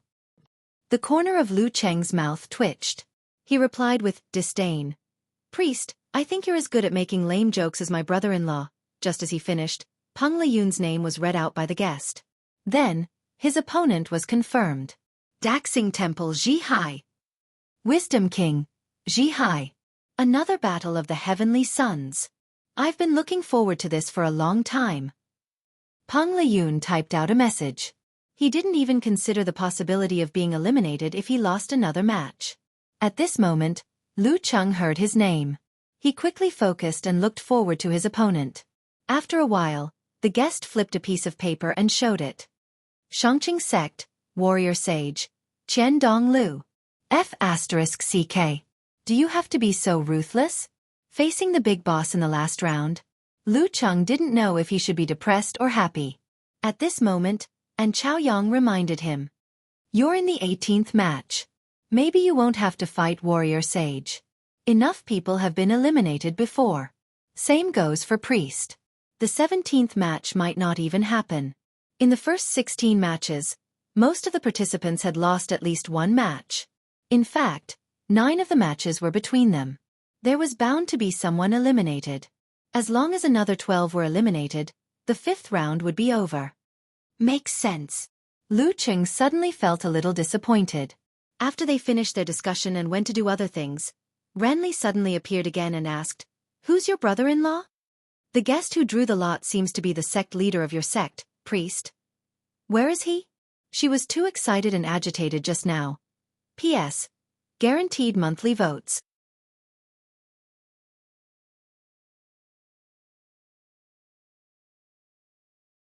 Chapter 639. Keeping his emotions in check, Lu Cheng sent the results of the draw to Yen Zhaka. Covering face expression. "I'm about to experience the highest level below the forbidden level." This was the representation of the strongest combat strength among the physical invulnerability experts. After lamenting, he said truthfully, "It's a pity that I might not be able to participate in this round. I'm sure there will be enough people in the earlier rounds." After a few seconds, Yen Zhaka, who had been worried about this, replied, covering mouth expression, "I feel like you're trembling in fear and looking forward to it. You masochist." Without waiting for Lu Cheng's reply, she added, sitting obediently expression. "This feels like a dream. 3 years ago, if you had said that your goal was to face the warrior sage in a few years, I would have cheered you on while laughing at you mercilessly. Life is indeed like a dream. To be honest, I haven't thought about how far I'll go in this master battle." "It'll depend on my luck," replied Lu Cheng. Snickering expression. "Since that's the case, it's not a bad thing to take the opportunity to find the gap between myself and the top physical invulnerability experts." "Yeah, Cheng is the best," replied Yen Zhaka, half cheekily and half approvingly. While she was busy with her studies, Lu Cheng skimmed through the highlights of warrior sage Chen Dongluo's last 30 matches. What if they really meet in the 5th round? Even though it was just a quick glance, Lu Cheng couldn't help but feel a chill down his spine. There was only one thought in his mind. So King awesome. It wasn't that he hadn't watched Chen Dongluo's matches in the past. The matches between the warrior sage and the Dragon King were replayed repeatedly and still popular. However, from the perspective of an opponent, a physical invulnerability expert, he felt different when he observed this once-in-a-thousand-years genius. Xian Xiaoya had fused the death sect and surpassed her predecessors. Her lethal chill was intimidating. Wang Ke had a deep understanding of martial arts. His normal punches and kicks were already much more powerful than those of the same level. His physical invulnerability moves were faster and more powerful. The living Buddha had a strong spirit and many tricks up his sleeves. It was hard to tell what was real and what was fake. These were the characteristics and strengths of the few physical invulnerability mighty ones that Lu Cheng had fought before. And the warrior sage, Chen Donglu, had them all. He was no longer a potential grandmaster or a future grandmaster. He was a grandmaster in name and in reality.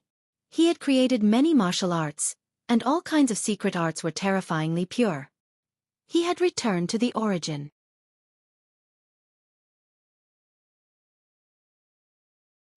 After watching the battle videos of the warrior sage, I feel a chill in my heart. Lu Cheng picked up his phone and sent an emoji to Yen Zhaka with tears of laughter. "I'm going out for supper to calm myself down." After he changed his clothes and was ready to go out, Yen Zhaka replied with an emoji of holding back her laughter. "Come, let big sister rub your head. I heard that the crayfish in Juku is very good. You can try it." A few seconds later, she sent an emoji of squatting in the corner and drawing circles. "I was wrong. It's already November. There's definitely no meat left in the crayfish. I've been studying too much recently and forgot about this. Haha, I've already thought about it. There's a barbecue stall here that's not bad. If it's comparable to the barbecue in Xiaofan, I'll take you there next time."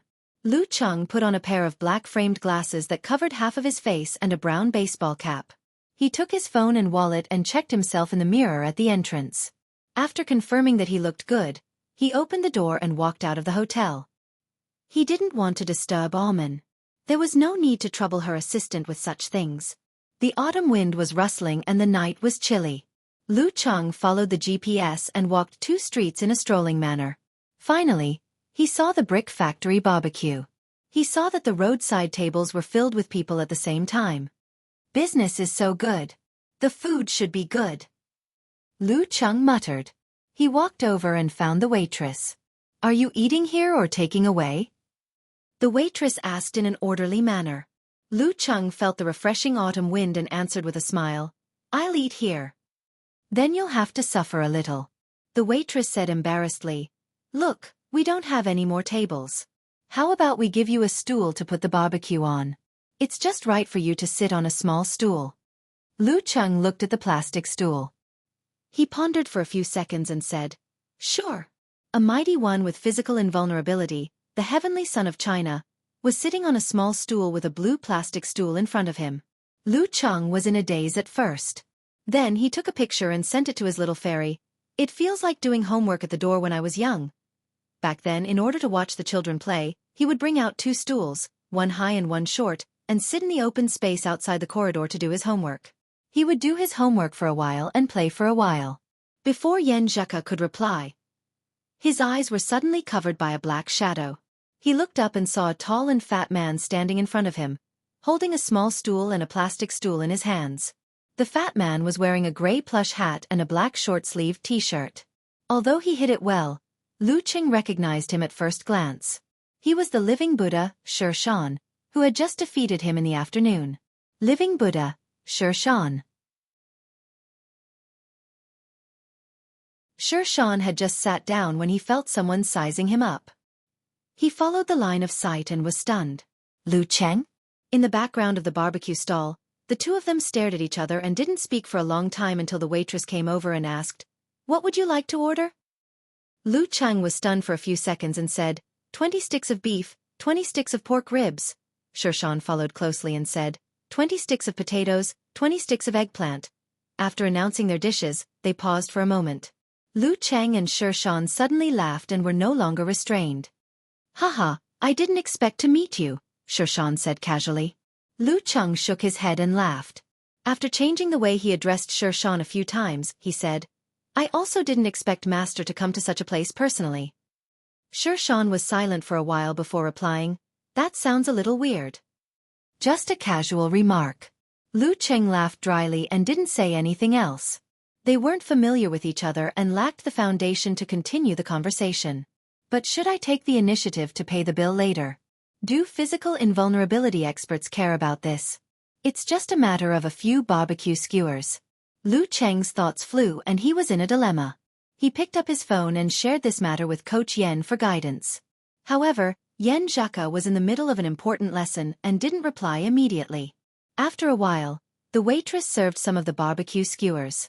The streaky pork shone brightly and the aroma was strong. Xiaofan couldn't help but swallow his saliva at the small table opposite him.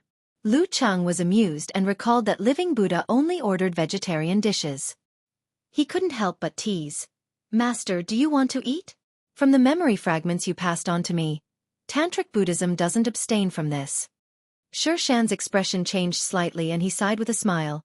Some monks in Tantric Buddhism, let me put it in words that you can understand. In order to see through killing, they advocate entering into killing. After experiencing it and understanding it, they can achieve great enlightenment. So it's fine for Master to eat meat skewers. After all, it's to see through? Lu Cheng smiled and asked knowingly. Xiaofan shook his head slightly. What I mean is that this is wrong. It's just an excuse for your own enjoyment and mistakes. Experiencing it doesn't mean you have to do it yourself. Everything in the world is there for you to look up to. That's true.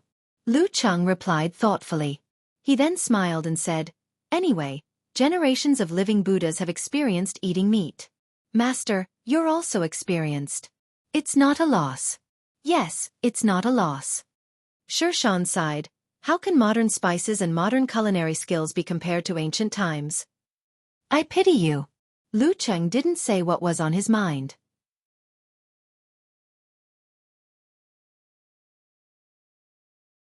Instead, he recommended good food. There's a vegetarian restaurant in Xiaofan called Yalu. The meat dishes they make taste the same as the real thing. Master, you can try it when you're free. Following that, the two of them chatted happily. When the barbecue skewers were served, Lu Cheng took a picture and sent it to his little fairy. At this moment, Yen Zheka finally had a chance. Stunned expression, she said. The big monk is so greedy. In the end, he met a primary school student doing his homework at the door. Lu Cheng couldn't help but laugh. He quickly typed, "Please show some respect. These are two mighty ones with physical invulnerability." After replying, he raised his head and saw Xiaofan looking at him with a weird expression. "Haven't you seen other people showing off their love?" Lu Cheng cursed in his heart. Soon after, he remembered that the living Buddha in the memory fragments also had feelings. Xiaofan laughed and said, "Love is easy to find, but it's hard to find long-term. I don't like to hear this." Lu Cheng organized his words and said, "Nothing in the universe can last forever. It's the same for stars and living things. If that's the case, why do we have to hope for a relationship that won't change? Life is short. As long as we can maintain our love for a little longer than this, it's fine." After a moment of silence, Xiaofan picked up the barbecue and said, "Almsgiver, your words are quite sharp." After saying that, he stood up and turned around to leave. "I thought Master would say a few words of wisdom," said Lu Cheng, slightly surprised. Xiaofan's face was very young, and his expression was a little mischievous. However, he gave off a feeling of weariness. "I won't say it, I won't say it. It's hard to say it." He shook his head, carried the barbecue, and walked away slowly. Lu Cheng stared blankly and felt that Xiaofan did have the demeanor of an expert. At this moment, the waitress came over. Looking at Xiaofan's back, she said, "You're paying for his bill?" "Huh." Lu Cheng was dumbfounded. This monk didn't pay the bill. Where's the conscience of a monk? After being laughed at by Yen Zheka for more than a day, Lu Cheng welcomed the 5th round of the double elimination competition. Ren Li, who was the first to fight, lost to the King of Swords, Wuxia, without any chance to retaliate. After the first 16 rounds, there were a total of 11 eliminated participants. Peng Liyun had no choice but to go on stage and challenge the Wisdom King, Zhi Hai. This battle was unusually intense. There were a few times when Lu Cheng thought that Peng Liyun could turn the tables, but the Wisdom King easily resolved the situation. In the end, the Wisdom King won without any controversy. With Peng Liyun's elimination, Lu Cheng entered the top 32 and didn't face the warrior sage, Qian Dong Lu. At 9 p.m., the draw for the top 32 began. He heard his name in the second round. Longhu Club, Lu Cheng. When Lu Cheng sat up straight, his opponent appeared. Guanwai League, Lu Yongyuan. God-slaying saber, Lu Yongyuan, the man with the potential to become the King of Swords. P.S. Damn, after returning to Sichuan, of course I have to accompany my parents. Their schedule is very different from mine, so I'll have to put up with them for the next few days. That's why the update times are sometimes early and sometimes late.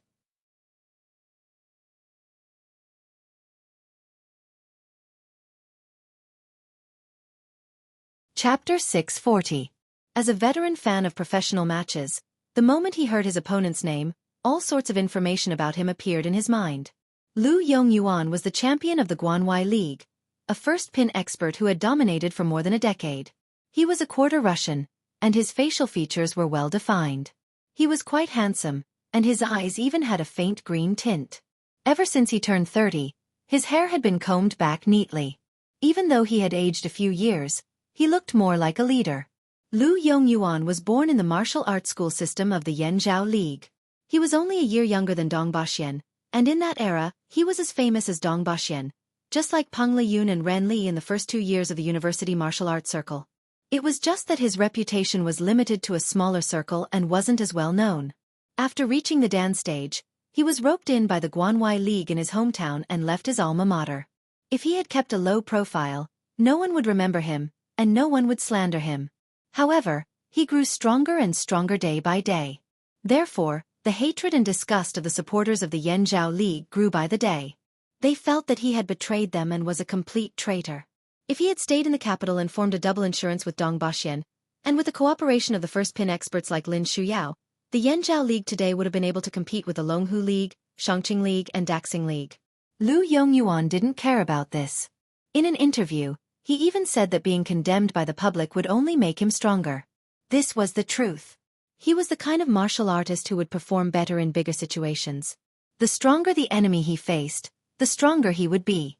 He had once slain both the warrior sage and the dragon king when they were in perfect condition, leaving behind a beautiful story. This was also the origin of the nickname, God-slaying saber. However, other than the God-slaying saber, he was also known as the nervous saber. When he encountered an opponent of the same level but not as strong as him, he was often listless, unexcited, and absent-minded. As a result, he became the title-level expert who had been defeated the most times. Because of this, he had only received 2 titles in total, and they didn't include the warrior sage and the king. Regardless, the God-slaying saber was one of the few big shots in the martial arts world. In the hotel where the Guanwei League was staying, Lu Yongyuan, with his slicked-back hair, was lying on a deck chair on the balcony. Outside the window, the night was dark, and the lights were bright. He closed his eyes and gently tapped the dark green scabbard beside him with his right hand. The world-famous God-slaying saber was placed inside as if it was quietly sleeping, waiting for the moment when the wind and clouds converged.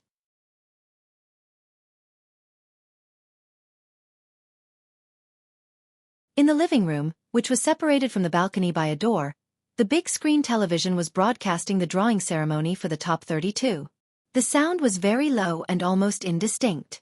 When he heard his name, Lu Yongyuan paused in his tapping of the scabbard. He didn't open his eyes. After a short pause, his right hand began to tap the dark green scabbard again. It was slow and natural, with a long rhythm.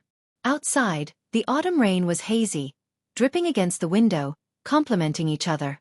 In this kind of silence and peace, there was suddenly a low and clear sound of collision from the dark green scabbard, as if the saber inside was jumping with joy. The clanging sounds converged into a dragon's roar that seemed to come from the depths of the sea. As soon as the results of the draw were out, many posts appeared in Lu Cheng's fan forum. All the good names are taken by Dog's expression, said, covering face and sighing expression. It can't be helped. The top 32 of every title battle are mostly made up of peerless experts and a small number of ordinary physical invulnerability experts who have recently maxed out their luck. It seems that Lu Cheng's luck has come to an end. He didn't draw Ran Li and the others. Since that's the case, it doesn't matter who he fights. After all, it's not his home ground, so he doesn't have any geographical advantage, said a plumber eating mushrooms. Eternal nightfall, Yan Shaoling quickly asked. I heard that on this road, passerby likes to fail miserably. Moreover, he fought hard to eliminate Liang Yifan in the 5th round and suffered serious injuries. My senior should have a chance of winning, right? For a physical invulnerability expert with that kind of injury, he will recover in a few days. Don't expect that. Road to the arena mercilessly dispelled Yan Xiaoling's fantasy. Laughing tears expression, said. If God-slaying saber wasn't injured with his usual performance, it's not impossible for him to lose to Lu Cheng due to carelessness. But now that he's injured, he will definitely be more cautious and careful. In this case, Lu Cheng's chances are slim. It's a bad thing that the opponent is injured. Nye Chi didn't expect such an explanation. It's better to watch a title battle with an attitude of appreciation, said, funny expression, a newcomer to the forum, Tang Chuxia expression. He was a strong talker and was once obsessed with cultivation. As a result, he developed hysteria and shouted every day that today was the age of chaos. Later on, he was accidentally involved in a car accident and almost lost his life. Since then, he turned over a new leaf and resumed his old hobby. As he thought that Lu Cheng's performance was very similar to the cultivation in his fantasy, he became a fan. Listening to their replies, Yan Shaoling replied with an emoji of, I'm in a good mood with a sad face. Then I'll bet on the 10 yuan senior to win. Hey, shouldn't you bet on Lu Yongyuan to win? Lu Cheng will be happy if he wins and get money if he loses, said Okamoto's fan, in surprise. Yan Shaoling looked at them with disdain expression. I'm praying. Do you understand? Praying. Repeat after me, Qi Dao. I want to bet too, I want to bet too. I'll bet 20 yuan. Brahmin jumped out. At this time, the drawing of lots continued. The battles between the strong fighters made the audience excited. They couldn't wait for the day after tomorrow to come. Kong Tong School. Ren Li. An old Taoist with silver hair mixed with black hair read out a new name. Within a few seconds, he picked out Ran Li's opponent. Shizhou Island. Shang Yud. Lion King Shang Yud. During the drawing of lots, they usually only read out the name of the fighter. However, when it came to fighters with titles, they had to add their titles as a sign of respect. It was the same for special titles like Living Buddha. As for fighters like Dragon King and Warrior Sage, who often had 2 or 3 titles at the same time, they would pick their favorite. Fighters who had won the title of King more than 3 times would always have a similar title. As for Qian Donglu, because he had held onto the title of Warrior Sage for a long time, he had mentioned that Warrior Sage was him for a few years. Gradually, it became his nickname. Lu Cheng, who was chatting with Yen Zheka about the god-slaying saber, heard the result and immediately entered the group chat. Looks like it's your treat this time. Although both of them had encountered titled masters and most likely wouldn't be able to progress any further and would be considered eliminated in the same round, Ran Li's match would come later, which fit the keyword of persisting longer. I think so too, agreed Pang Leyun, who had been eliminated by Wisdom King. Hey, Taoist, you seem to be in a good mood. Lu Cheng deliberately teased. Pang Leyun quickly replied, Aren't you the same? A certain husky, who had drawn the god-slaying saber, was in high spirits. Fights like this were more about finding the problem, recognizing the gap, and gaining something was considered a success. At this moment, Ran Li popped up and said, Don't be afraid. The god-slaying saber often loses. Although it's okay to cheer him on, why do I feel like Ran Li is trying to stir up trouble? In other words, don't be afraid. Just do it. Lu Cheng's mouth twitched as he gave a dry laugh in response. With this interruption, he settled his thoughts and calmed down. He began to collect his emotions and asked Amen to get the video of the god-slaying saber's battle from the club. The afternoon of the day after tomorrow, at the arena on River Heart Island. The sun was high in the sky, the ground was burning, and the river was flowing east. The humidity was heavy. Lu Cheng stood at the front of the cruise ship and looked at the leveled ground. At this moment, Yen Zheka sent a message. Smirking expression. She said, This is your first time fighting with a weapon, right? Lu Cheng replied, snickering expression. If modern firearms don't count. I've fought with a gun before. You're so annoying. Don't worry about these details. Yen Zheka replied with a disdainful expression. After chatting for a while, Lu Cheng looked up at the referee. He smiled, lowered his head and said, It's my turn. After replying, he locked the screen and passed the phone to Amen. With a light leap, he landed on the bow of the small boat. The waves parted as he moved forward slowly. Just as he reached River Heart Island, he saw a figure approaching from afar and gradually getting bigger. He stood between the water and the sky, as though he could absorb the light, making the area around him seem darker than it was at 2 in the afternoon. Step by step, the well-featured Lu Yong walked forward like an emissary of the eternal night. He held a long saber in his right hand. The dark green scabbard was quiet and restrained.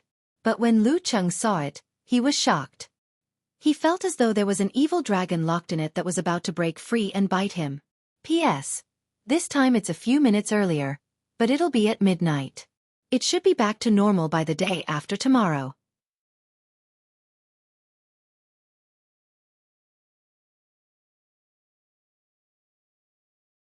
Chapter 641. As Lu Yongyuan walked forward step by step, the entire Jiangxin Island gradually darkened. It wasn't until he stopped at the referee's designated spot that the feeling of darkness eased. Lu Yongyuan stood quietly at the same spot. His gaze fell on the hilt of the saber in his right hand. Following the mysterious curve, he looked at the tip of the saber and the soil it pointed at. When Lu Cheng approached, he finally raised his head. His pure, blade-like eyes reflected his opponent's figure. It was just a simple glance, but Lu Cheng felt as though a divine weapon was pointed at his forehead. The hair on his back stood on end. The surrounding environment was cut out from the world by the saber intent, shrinking into an isolated and sealed cage. Although he didn't draw his saber, it was better than drawing it. This was the first time Lu Cheng had encountered such an aura battle. He couldn't help but sigh. Indeed, he lived up to his reputation. At this moment, he felt as though he had been exiled to a desolate desert, facing the boundless darkness alone. He couldn't escape and had nowhere to escape. As this thought flashed through his mind, Lu Cheng formed the ice heart. Around him, a mass of red, a mass of gold, and a mass of light blue condensed, illuminating the darkness and resisting the saber force that was enveloping him. Lu Yongyuan didn't stop him. He looked at his 5 flames indifferently. At this moment, the referee finally confirmed the situation. He raised his right hand and announced loudly, "Conversation time starts now." Lu Yongyuan raised his head and looked away from Lu Cheng. He looked at the clouds in the distance and said in a deep and magnetic voice, "My saber technique originated from the dark infinite scripture. After 6 years of hard work, I mastered it." When he said this, his expression didn't change at all. His deep and 3-dimensional facial features and sparkling green eyes made him look like a demon. His neatly combed back hair was inexplicably dyed with the vicissitudes of life. What was he trying to say? Lu Qing knew very well that the Guanwei League used the dark infinite scripture, which was the secret art of the dark sect, as its foundation. They also mixed in a divine physical skill. Lu Yongyuan didn't wait for his opponent's reply. He stared at the horizon and continued, "In recent years, I have often felt the existence of shackles. The secret art of the predecessors is both a help and a cage. My saber technique originated from this, so it's time to break free from it." He retracted his gaze and looked into Lu Cheng's eyes again. The corners of his mouth lifted slightly. "I've spent 5 whole years reviewing myself and my saber techniques. Finally, I've gained something. Previously, when I encountered powerful enemies, my instincts overcame my unfamiliarity. I never had the time to use it. The impulse to swing my saber is getting stronger and stronger. This battle came at the right time. Halfway through, Lu Cheng roughly understood what his opponent was trying to say. Lu Yongyuan had mastered what he had learned in the first half of his life and created his own unique blade technique. However, due to the fact that he had encountered opponents of similar strength in the previous rounds, he had habitually used his original moves under great pressure. He hadn't found an opportunity to practice his new technique in actual combat. Now, he wanted to test the knife on himself. Without waiting for Lu Cheng to speak, Lu Yongyuan switched the weapon to his left hand. His right hand gripped the hilt of the saber, which had been rubbed until it shone like a mirror. "As long as you can block 9 of my attacks, I will consider this as my loss." As soon as he said that, the audience who were listening to the broadcast went into an uproar. Isn't this looking down on him?" Nye Chi-Chi posted in astonishment. In her opinion, even if Lu Cheng was facing a titled Mighty One in perfect condition, as long as it wasn't the likes of Dragon King or Warrior Sage, even if Lu Cheng lost miserably in the end, he wouldn't be defeated in 9 moves. It wouldn't be a problem for him to withstand 20 to 30 moves. It would be normal for him to fight for 5 to 6 minutes. Exactly. Eternal Nightfall, Yen Shaoling and Brahman couldn't find any other words to say. They could only follow suit. "This guy is too arrogant." Unparalleled Dragon King replied, comical expression. "You guys fell for the provocation of God-slaying saber." That's true." Yen Shaoling replied, scratching head expression. "Then, will Lu Yongyuan admit defeat if Senior can withstand 9 attacks?" "Definitely." Under the watchful eyes of so many people in broad daylight, every word is as good as a nail. Unless he doesn't want his old face anymore. Unparalleled Dragon King replied without hesitation. "Which martial artist doesn't care about face?" Puzzled expression, Yen Shaoling asked again. "If Senior doesn't take the provocation, won't he be digging his own grave?" This shows that he's very confident in his self-created saber technique." Unparalleled Dragon King said firmly. "See, you said it yourself. His confidence is inflated, and he looks down on others too much. He's too arrogant." Yen Shaoling changed the topic again. Unparalleled Dragon King was speechless. After a while he replied, "Damn, your IQ is actually online today." This was the first time Lu Qing encountered such a situation. It would be a lie to say that he wasn't angry. However, he quickly suppressed his agitated thoughts with icy heart, and began to suspect Lu Yongyuan's true intentions. Is he trying to provoke me? To make me lose my cool and choose to be rash? That's not right. He should know that I've mastered enemy heart-freezing move. Such psychological warfare wouldn't be effective. Is he serious?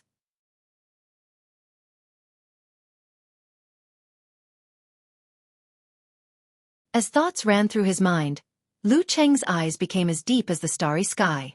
His tone was calm as he replied, "Then I'll look forward to seeing Senior's saber technique."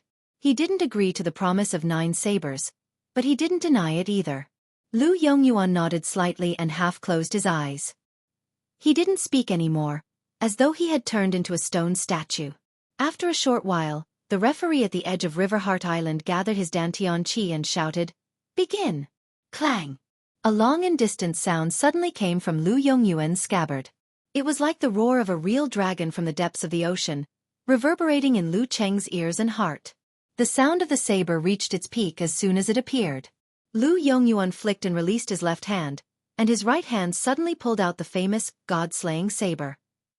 With a twist of his waist and a pull of his shoulder, the saber light cut across a distance of more than 30 meters and slashed towards Lu Cheng.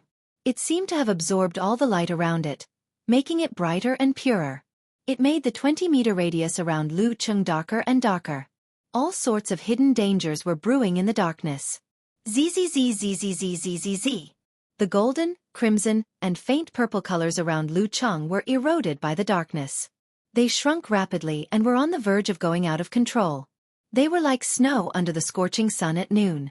In his eyes, the line of heavenly light was dazzling and trembling continuously. Every tremor seemed to contain a change that corresponded to different dodging methods. At this moment, Lu Cheng didn't hesitate. He felt that retreating wasn't a good idea, and neither was defending. Once he used his body movement, he might be able to dodge the saber light, but he wouldn't be able to escape the terrifying darkness. Vice versa. This was a two-pronged attack with natural coordination. Thoughts flashed through his mind. With the reflection of his god, Lu Cheng no longer hesitated. Following his final judgment, he made a response. He gathered the half-melted crimson, faint blue, and faint purple fireballs into a star that didn't explode but emitted light and heat. The moment the darkness was illuminated, he suddenly raised his hands and slapped towards the saber light from both sides. The positions where his palms were facing each other were deep and cold. Bam! Zzzzzzzzzzzzzzz. The brilliance gathered on the god-slaying saber was about to explode, but it was swallowed up by the darkness and disappeared without a trace. Light against darkness, darkness against light. In that split second, Lu Cheng grasped the characteristics of his cosmic flow and used all his strength. With the star on the outside and the darkness on the inside, he finally managed to block Lu Yongyuan's first strike. But before he could get a good look at the god-slaying saber or feel its metallic coldness, he heard the saber vibrating at high speed. He realized that there was nothing between his palms. The god-slaying saber had disappeared. It had disappeared mysteriously, as though it had never existed. At this moment, the surroundings were dark, and the saber seemed to have melted into it. Lu Cheng felt a sense of danger. Exerting strength in his legs, he swung his waist and bounced more than 10 meters away. At the same time, he threw a punch with Emperor Yen and Ice Spirit in front of him. Blazing white flames with hints of purple intersected with the white frost of ice crystals. Bam! Bam! Bam! Clang! After a few clangs, Lu Cheng's fists, which were covered in heavy purple flames, hit something solid. Sparks flew everywhere, and the saber that had disappeared reappeared in front of him. As he was unsteady on his feet while retreating, after blocking the god-slaying saber, Lu Cheng's body swayed and staggered. At this moment, Lu Yongyuan suddenly lowered his back and bounced out. He ran around his opponent at high speed, leaving behind 9 shadows in the blink of an eye. Each of his shadows held a saber and slashed forward ferociously. The saber light was deep and terrifying, turning into a torrential downpour that enveloped Lu Cheng.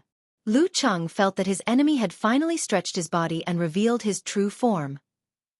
A black dragon with 9 heads spiraled downwards, opening its 9 mouths and tearing at him at the same time. It was violent and ferocious. The shadows were definitely remnants, but the saber light could be divided into 9 real shadows. Being attacked from all directions, Lu Cheng couldn't find an opening to dodge. He could only form an ice wall to cover his body. Clang! Clang! Clang! Clang! The saber light tore the crystal apart, causing it to disintegrate rapidly. Taking advantage of this short delay, Lu Qing visualized and gathered his force. Bam, bam, bam, bam. Just as the ice wall was completely broken, he had already exploded his Dan Qi. His fists were blazing white and slightly purple. His invasion was like fire. His attack was like fire. Clang, clang. With the help of the deity above him, Lu Cheng's machine gun-like fists shattered most of the remaining saber light, shattering the darkness that enveloped him. Then, he took a few steps back to distance himself from Lu Yongyuan, preparing for the fourth saber strike. At this moment, Lu Cheng looked fine on the surface, but the clothes on his back were torn, revealing a foot-long saber wound. His flesh was twisted, and the color was black. On the other side, Lu Yongyuan didn't take advantage of the situation to close in. Instead, he stood in place and said with a slight smile, "The 3 strikes just now were called Utmost Darkness, Daggerless and 9-een. This is the 4th strike." He paused for a moment, then swung his saber again, accompanied by that deep and magnetic voice. "Square and circle. The 4th strike, square and circle. P.S. Looking for recommendations on Mondage."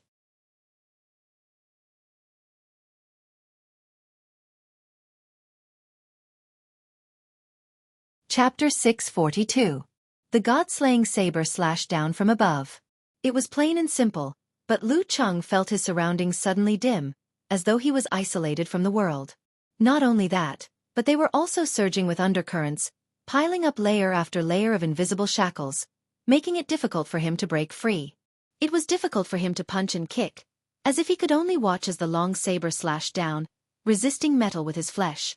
It was as if he had a big hammer, but he had a head. Nothing can be accomplished without rules. The saber entered Lu Cheng's eyes. Its shape was blurry and dim, as though it occupied the entire sky and ruled over everything. Other than that, there was nothing else. At that moment, Lu Cheng's soul was temporarily shaken. His body felt as though it was tied up by ropes, and he couldn't move. Facing the god-slaying saber, he didn't have time to think. Following the flash of thought and the martial arts accumulation and battle experience rooted in his root pulp, he retracted his qi and blood and gathered his dan at his lower abdomen. The dazzling stars moved slightly, immediately outlining the word, fighting, that was full of power. Boom! His dan qi erupted like a volcano. Lu Cheng's muscles expanded, and he grew taller and bigger. He broke the invisible shackles, and the sound of shattering could be heard from his surroundings. As the white gas scattered, he regained his mobility. He turned his back, raised his shoulders, swung his arms, and threw a punch into the air, breaking order with violence. Boom! His fist hit the side of the saber, and the blurry darkness dissipated. The god-slaying saber bent like a bow, and it finally appeared clearly. It was a dark saber about the length of an arm. It was heavy and restrained, and between the reflections, there was a golden glow flowing, making the surroundings even darker. At that moment, Lu Yongyuan shook his wrist. The god-slaying saber bounced up and straightened with a clang. Following which, he slashed again and again from left and right, as though he was writing the character for 8. Whoosh whoosh whoosh. Whoosh whoosh whoosh. Lu Yongyuan repeated the process, slashing the character for 8 again and again. The more he slashed, the faster he got. The sound of the wind was intense, and there was a hint of blood in it. Lu Cheng felt as though he had encountered a heavy downpour. He took a deep breath and maintained his visualization, turning into a violent snowstorm. He slashed, collapsed, blasted, and whipped, using speed against speed and continuous attacks. Clang! Dang dang dang dang! Crisp clashing sounds reverberated in all directions, like raindrops hitting banana leaves. Frost formed on both sides of the black god-slaying saber. It was getting heavier and heavier, more and more burdensome. On the other hand, Lu Cheng gradually felt numb and powerless, as though he was slowly being corroded by a dark poison. He felt that there was no end to Lu Yongyuan's knife momentum. It would continue until it destroyed him. It was like the night sky in the evening. No matter how much the sun struggled, how much it burned the clouds, it would still be slowly but surely swallowed up, leaving no trace behind. Clang! Clang! Lu Cheng clenched his fists and swung his elbows, barely managing to block the long blade. He knew that he couldn't continue like this, or else he would be in a completely passive position. The outcome of the battle would be in the hands of others. He could only hope that Lu Yongyuan wouldn't be able to hold on for long. All of a sudden, he curled up his body and squatted down. With his strength, chi, blood and mind, the god-slaying saber struck nothing but air. Boom! Before the long blade struck, he exploded his Dan force and exerted force in his legs. Instead of retreating, he pounced towards Lu Yongyuan, holding a ball of light purple flames in each hand. If he dodged or retreated, the knife momentum would come continuously, and he wouldn't be able to shake it off. The best way to deal with this move was to attack. Pouncing close to the ground, Lu Cheng clasped his hands in front of him, wanting to collide with the two balls of purple flames and shoot out a prairie fire. But just as Lu Cheng leaped, Lu Yongyuan took a step back with perfect precision, reducing the distance between them by a centimeter. It was as though he was dancing with his opponent. With a flick of his wrist, the long blade came down swiftly towards Lu Cheng. It left a streak of light in its wake, like a bolt of lightning that cut through the darkness. The darker the surroundings, the more powerful it was. At the same time, an explosion sounded in the air, like a thunderbolt on a sunny day. Lu Cheng's scalp went numb. Without thinking, he pulled his shoulders and forcefully shook his arms upwards, letting the purple flames collide with the blade. Boom! Purple flames gushed out, wrapping around the long blade. It was so viscous that it looked like lava. Taking advantage of the momentary pause of the god-slaying blade, Lu Cheng leaped backwards, his face almost touching the ground, as though he was skiing. Poof! The long blade broke through the purple flames, brushed past Lu Cheng's leg, and fell into the air. Lu Yongyuan's face was expressionless. Following this trend, he squatted down, letting the long blade, which was emitting dense darkness, stab into the ground. Bam! Bam! Yen Zhaka covered her mouth, while Brahman and the others screamed. In their eyes, Lu Cheng had fallen into an extremely dangerous situation, and in his current state, it would be difficult for him to respond well. At this critical moment, Lu Cheng retracted his limbs and curled up his body, avoiding most of the bam. In his mind, he quickly outlined the deep and cold darkness and the heavy sun that had crashed into this area. Mutated version of severe warning. To him, performing a simplified physical invulnerability move was already very fast. Bam! Lu Cheng shook his shoulders, swung his arm, and punched down with his right fist. The surface was covered in darkness, heavy and restrained, as though it could absorb everything in the world. Whoosh! Whoosh! Whoosh! 7 or 8 bam of bam were affected, slightly changing their trajectories, and struck Lu Cheng's fist, dissolving into the darkness. Immediately after, the darkness exploded, the force spurting out and hitting the ground. Lu Cheng took advantage of this to bounce up and change his direction in midair.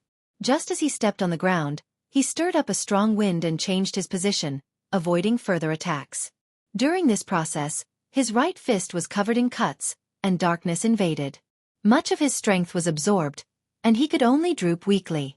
Lu Yongyuan paused again, nodded with satisfaction, and said, "The 3 strikes just now are called Dusk, Heaven Spear, and Raging Waves. Next is the 8th strike. Extreme Electricity." Before Lu Yongyuan finished his sentence, he had already bent down. His long blade turned back as though it was returning to its sheath, and then it bounced back out. It was at this moment that Lu Cheng sensed an extreme sense of danger. Without giving it much thought, he straightened his back, took a step to the side, and turned his body sideways. All of a sudden, a flash of light appeared in front of Lu Cheng. The long blade was already at the spot he had been standing at. It was unimaginably fast. Behind the gleam of the blade were the waves of air that had been split apart. They revealed their form and clustered around extreme electricity. Boom! Only when everything was clear did the strong sonic boom enter Lu Cheng's ears. Rolling waves of air were sent flying in all directions. It was similar to the flying dragon takedown of the Xinzhai sect. They were both at the pinnacle of blade speed. Clang! The god-slaying saber seemed to be unable to withstand the pressure. It trembled and made a noise, but at the same time, it seemed to be enjoying itself. It couldn't help but let out a loud cry. Lu Yongyuan's expression darkened slightly. A glint flashed in his eyes, and he retracted his long blade and held it horizontally across his lower abdomen. Suddenly, a sharp glint spurted out, and the surroundings turned pitch black. The sun at 2 or 3 in the afternoon was swallowed by the heavenly hound. In the endless darkness, Lu Cheng couldn't see or hear anything. Even his spirit seemed to have lost its support. It was empty and there was no feedback. This caused him to feel a chill in his heart. He felt as if he was about to be devoured by the heavenly hound. Channeling his qi and blood, Lu Cheng was not stingy with his flame force. There was no technique involved in the flame force. It was just a lot of it, and it was just fast. Blazing white light gathered and blasted out, quickly falling into the darkness and disappearing before Lu Cheng's eyes. However, after that, there was no burst of fire, no sound of explosion. Everything around him was silent, as if it was dead. The darkness surged in uncontrollably. Lu Cheng actually felt like admitting defeat. However, his willpower was strong, and his ice heart was unaffected. All kinds of thoughts still flashed through his mind. The 9 words formula was used simultaneously. Internally, it was used to increase one's mental strength. Externally, it would allow one to face the enemy without fear, weaken the enemy, and strengthen oneself. Within a certain range, one would be able to see through illusions caused by mental suppression. Lu Cheng suspected that most of the effects of this slash were illusions, an experience after one's mind was blinded. Once the 9 words formula appeared, his vision suddenly became clear. The dim glow of the saber had already reached him, but it didn't cover up the surrounding colors and flames from the flame force explosion. Raising one hand to protect his face, he clenched his other hand into a fist and punched out. Lu Cheng found the god-slaying saber hidden in the dim glow. Clang! The long saber trembled and slanted to the side. Lu Cheng's body was covered in wounds. All of them were pitch-black wounds that curled up his skin and flesh. His mind went blank for a moment, as if he had been poisoned.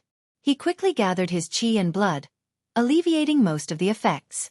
Taking advantage of the situation, he punched forward, switching from defense to offense. Lu Yongyuan floated backwards, his long saber drawing a line in front of him, separating the two. Then he said in a deep voice, "I've lost." 9 slashes had passed? Lu Cheng stopped in his tracks. He couldn't believe it. In order to respond, he had used all his strength and racked his brains. He didn't even count how many slashes there were. Lu Yongyuan looked straight into his eyes and said, 9 slashes have passed. I've lost. The last slash is called Eternal Silence. After that, he shook his head, turned around, and left. Half in thought, half in despair, he muttered, "Too slow, too slow."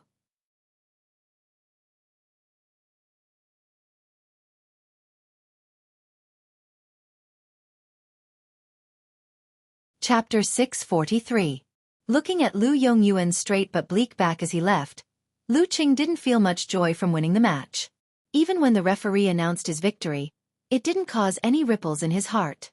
If he had finally defeated this titled mighty one after a tough battle, even if he wasn't paying attention and didn't perform well, he would definitely be overjoyed and excited. However, after 9 such strikes, Lu Yongyuan, who still had a lot of fighting power left, admitted defeat and left. It made him feel suffocated and didn't feel like he was the winner. Does this count as running away after showing off? How exciting! Lu Cheng complained to himself as the thought flashed through his mind. Recalling what had just happened, Lu Yongyuan had indeed shown him what a top-notch physical invulnerability expert was. It could even be said that he was the world's top-notch saber technique. If he hadn't paused twice in between to describe the moves, he might not have been able to withstand more than 9 strikes. This is the difference between me and a true top-notch expert. Lu Cheng came to this realization as he recalled the battle from before. He vaguely felt that he had made some progress under the pressure of Lu Yongyuan's 9 strokes bladesmanship. He seemed to be able to grasp the techniques of physical invulnerability moves at his fingertips and was no longer restricted by the rules of the past. Thinking back to the past 10 days of sparring with Xian Xiaoye, Wang Ke, and Living Buddha, Lu Cheng suddenly felt that he hadn't come here in vain. He had seen and learned a lot. Wasn't this the reason why he joined the master battle in the first place? All of a sudden, Lu Cheng's emotions were cleared and he was in a good mood. His footsteps were steady but fast as he walked to the riverside. He couldn't wait to share his joy with his little fairy. "Ha ha ha ha, you've been boasting. I thought you couldn't block his 9 strikes."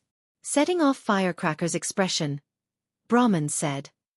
Looking at his boastful look, "I've been nervous for a long time." Eternal Nightfall, Yan Shaoling added. Following which she had a question. Didn't he say 9 strikes? He must have slashed at least a dozen times. Chap! In your mouth, a grandmaster of the way of the saber is like a hooligan on the streets. Facepalm expression. Unparalleled Dragon King explained. Covering face expression. In a martial arts competition, 9 sabers means 9 moves. Oh! So that's how it is. I knew that he's a titled expert, so he can't be so shameless. Yan Xiaoling suddenly realized. She had been holding back this question for a long time. Nye Chi asked curiously, why did the god-slaying saber make a promise of 9 moves? I saw that he was in pretty good condition at the end. There shouldn't be any problems if we continue to fight. Road to the arena drifted over and explained, I'm not sure. Martial artists who use the saber like to leave no room for retreat. They like to cut off all means of retreat. They don't give themselves the slightest chance of hesitation or wavering. With this, they push their will to the extreme and make their state exceed normal. Just now, the god-slaying saber was like that. It compressed all hope into 9 moves and gave off the most dazzling light. Really? Yan Xiaoling was stunned. She felt like her horizons had been broadened. Of course. Road to the arena replied with a smirk.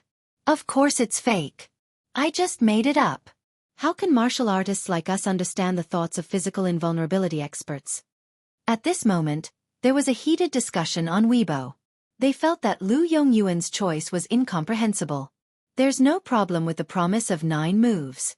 This is the attitude of a senior mighty warrior towards a rising star. However, during the battle, Lu Yongyuan paused twice to give Lu Qing a chance to regroup. He didn't have to continue dodging and making others feel like he didn't want to win. The well-known difference of 1 move expressed his doubts. Poison Milk Hierarch, he Xiaowei reposted. Maybe there's a big problem with Lu Yongyuan's new move and he needs to take a break? Or maybe Lu Yongyuan was too confident and wanted to give the full 9 moves a chance, but he made a mistake? There are too many reasons like this. We don't have to care about them. Let's happily discuss how Lu Qing entered the top 16 as a third-pin martial artist. This isn't something that happens often. When this was said, there were many comments. They all had the same feeling. A physical invulnerability expert defeated a titled Mighty One in his first few matches. No one else can do that. Yeah. Although there are various reasons, it's still a shocking thing. Oh right. Is there a lip reader? I couldn't hear what Lu Yongyuan said at the end. He said it was too slow. What he meant was that the 9th move gave Lu Qing too much time to react. Even if he made a mistake, he still had a chance to make up for it. I admire people with special skills like the one above. Lu Yongyuan hasn't named his self-created move, right? Let me think of one. It's from the dark sect, but it's also different from the dark sect. Why don't we call it the non-dark sect? Lu Family Saber. It's simple and clear. Amidst the various opinions, Lu Qing ended his chat with Yan Zheka. He had a good night's sleep and completely eliminated the dark poison in his body. At 7:30 p.m., he watched the remaining 8 elimination matches in the hotel. He was excited about the few matches between the strong. In the third last match, Renli went up the stage and challenged Lion King Shang Yud. Her opponent was a monster with tenacious vitality and astonishing recovery speed. Apart from attacking his vitals, it was almost impossible to break through his defense. Ren Li's sword could cut through mummies and dark night bats, but the most she could do was leave a shallow wound on the Lion King's body. Such a wound would heal in a few seconds or a dozen seconds. After trying hidden scent and other moves, but to no avail, Renli could only rely on the wind sex movements to move around and fight. However, after a long battle, it was inevitable that she would slip up. She was immediately caught by Lion King and defeated in a round of counterattacks. You can think of what to treat us to now. After the match, Peng Leyun immediately tagged Lu Cheng in the group chat. Lu Cheng replied, I feel like this meal should be treated by God-slaying saber. If you can get him to treat us, we don't mind. Peng Leyun replied emotionlessly. I think he'll kill me. Wiping cold sweat expression. And Chaoyang laughed and said, Is it too late for me to book a ticket now? No problem. The top 16 match is the night after tomorrow. Renli suddenly replied. Didn't you just finish your match? Peng Leyun was a little stunned. Renli replied matter-of-factly, I just returned to the changing room and wanted to urge Lu Cheng. Chihuahuas are always full of energy. Lu Cheng laughed and shook his head. After half an hour, the remaining 2 matches ended. Lu Cheng realized that other than himself, the rest of the top 16 contestants were all famous mighty ones.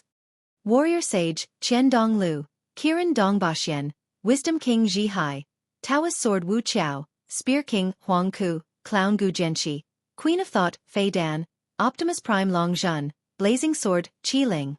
If they weren't titled mighty ones, they were strong reserves for the title. Looking at these, Lu Cheng's mouth twitched. He sent a message to Yan Zhaka. I feel like a sheep in a pack of wolves. All around me are big shots. Yan Zhaka was taking a break between classes when she saw a notification. Because of the word husky, she clicked on it with interest. The main theme of the news was that a husky had sneaked into a pack of wolves in a zoo and was hiding there. He looked so dumb that he couldn't keep up his act. As she was browsing, she saw a message from Cheng. She switched the interface and saw the content. A sheep in a pack of wolves? It's obviously. Thinking of the previous news, Yan Zhaka couldn't help but laugh. She quickly covered her mouth with her hand. Her body trembled for a long time as if someone had poked her laughing nerve. After a while, she recovered and replied with a cute expression. Yes, yes, yes. Brother Cheng, you're right. Your answer feels weird. Frowning expression, puzzled expression, replied Lu Cheng. No, I'm not, replied Yan Zhaka with her dimples. What did you think of? Lu Cheng didn't believe her. He guessed very well. Yan Zhaka sent an emoji of rolling its eyes with a hint of complacency. Have you heard the song of Little Dragon Man? My answer is in it. The answer is in the song? Confused and curious, Lu Cheng searched the song and browsed through the lyrics. He saw a dozen words. I'm not telling you, I'm not telling you, I'm not telling you. Lu Cheng was dumbfounded with his mouth half open. After a while, he burst out laughing. He couldn't wait to pull Yan Zhaka into his arms. However, there was a TV, a coffee table, and a small fridge in front of him, but there was no beautiful figure. He stared blankly and was silent for more than 10 seconds. Then he smiled again and expressed his admiration for his wife's wit in a light tone. The top 16 of the master battle drew lots to determine the later matches. The winners and their counterparts would enter the top 8 and the semi-finals. During the process of drawing lots, the conversations between the masters attracted a lot of attention. When Lu Cheng got the second place in the bottom half, he heard his name. His opponent was Wuxia Club, Gu Jianqi. The clown, Gu Jianqi. P.S. Why didn't you vote for it?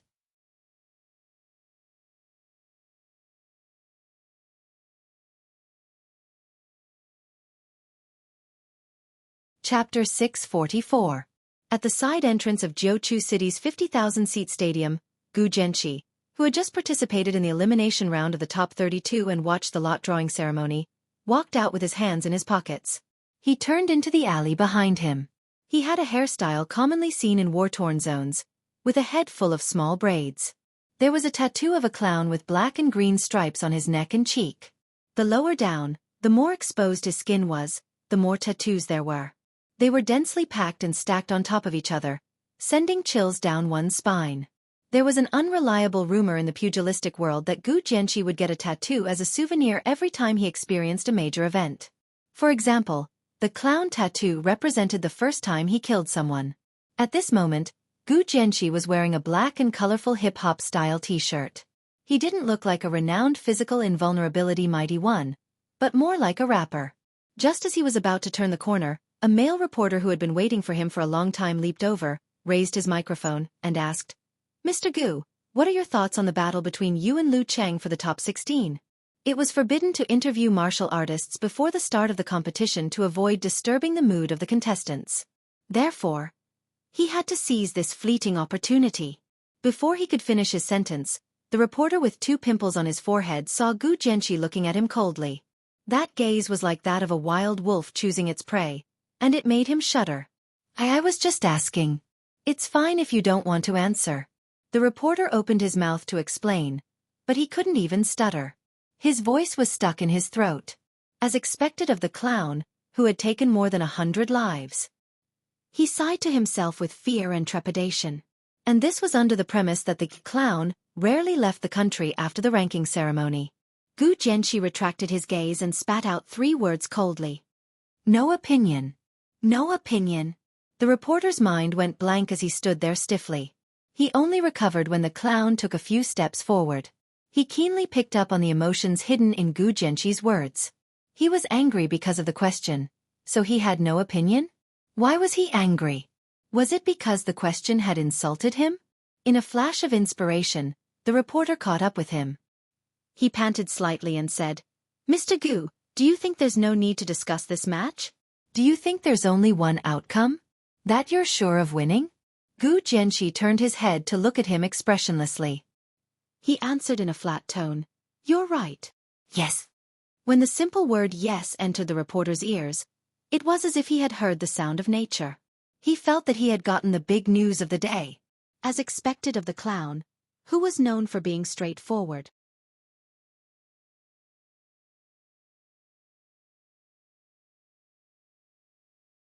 He was not hypocritical, he was not tactful, he was not afraid, he was not perfunctory. If there was something he wanted to say, he would always say it directly. Taking a deep breath, the reporter's thoughts raced. He hurriedly added another question, an even sharper one. Do you think that Lu Cheng is an exception in the top 16, a product of luck and not enough to compete with you? Just as he finished asking, he suddenly realized that Gu Jianqi's gaze had darkened. His gaze had become like an X-ray, as if he could see every dirty thought in his heart clearly. Gu Jianqi stared at him for 10 seconds. His stare made him feel as if he had fallen into an ice cave. It was as if he had been continuously slashed by someone with a sword. It was as if he had arrived at the terrifying edge of death. Beads of sweat the size of soybeans slid down his forehead. Just when the reporter felt that he could not take it anymore and was about to break down, Gu Jianqi turned his head and entered the alley, leaving behind an indifferent answer. For now, yes. When his silhouette disappeared, the reporter relaxed. He bent over, his hands on his knees, and retched for a while. For now, yes. For now, yes. He stood up straight again and chewed on those 3 words. Gradually, an excited smile appeared on his face. 10 minutes later, a lot of shocking headlines appeared on the internet. Breaking news. The clown sees Lu Cheng as nothing. I'm definitely going to win. So declared Gu Jianqi. The clown says Lu Cheng doesn't deserve to be in the top 16 of the master battle. This is going to be interesting.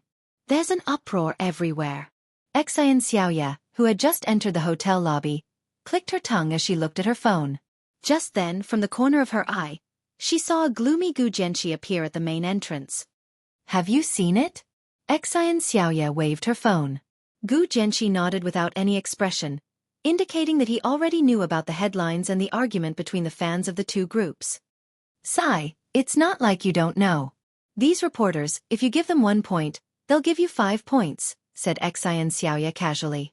If it were me, I'd give them 10 points. She didn't expect Gu Jianqi to answer her, but after a few seconds of silence, he actually gave her a concise explanation. There were really only 2 sentences. I'm telling the truth. Angry prey is easier to deal with. After that, Gu Jianqi shut his mouth and walked to the elevator with his usual gloomy expression, leaving the flattered Xian Xiaoya standing there in a daze. Lu Cheng sat cross-legged on the bed, comforting his wife while watching Yan Shaoling and the others discuss among themselves. It made him look like an outsider.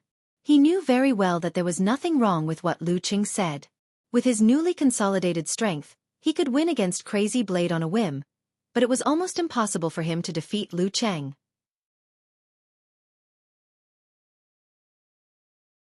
Among the top 16 martial artists, he was indeed much weaker than the others. Even he himself had complained that he was like a sheep in a pack of wolves. So there was nothing to be angry about. Of course, not being angry didn't mean he wasn't depressed. Knowing clearly that didn't mean he could accept it rationally. Lu Cheng couldn't help but feel a little depressed. He just wanted time to pass quickly. Give me 2 more years, no, 1 more year. Even if I don't get a title, I'll be qualified to stand here. When that time comes, I'll defeat you fair and square.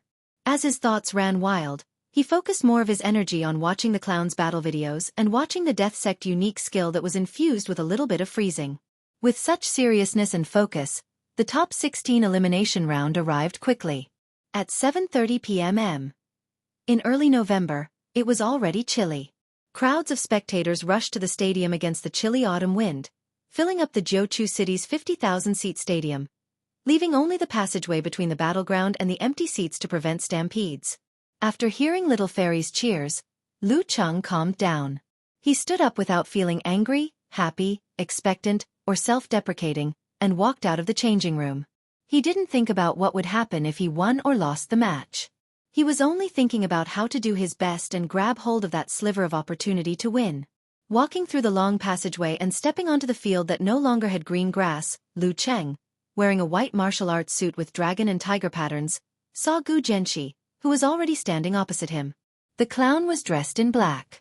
Even his eyes were like the night without stars and moon. His aura was cold and dangerous, as though he would kill at the slightest provocation. The clown's avatar, which was green with a tinge of black, came into Lu Cheng's view. Bits and pieces of information about him flashed across Lu Cheng's mind. Born in a war-torn zone and grew up in the midst of killing. Shockingly talented. Without any powerful martial arts, he could always kill his opponents. Discovered by the Ding Hai sect elder and brought into the sect. He avoided the fate of always getting his shoes wet. Just at the first pin, he was already at the inhuman stage. A few years later, he made the great leap and was already at the first pin. He didn't like to socialize and didn't do hypocritical things, even if he offended many people. The unique skills of the Death Sect complemented his talents. He was a killer martial artist and showed no mercy when he attacked. He was also the type to perform better in bigger situations. However, when facing opponents weaker than him, he wouldn't be careless and would be equally vicious and deadly. As his thoughts surfaced, Lu Cheng saw the referee announcing the start of the match. Gu Jianxi didn't say anything.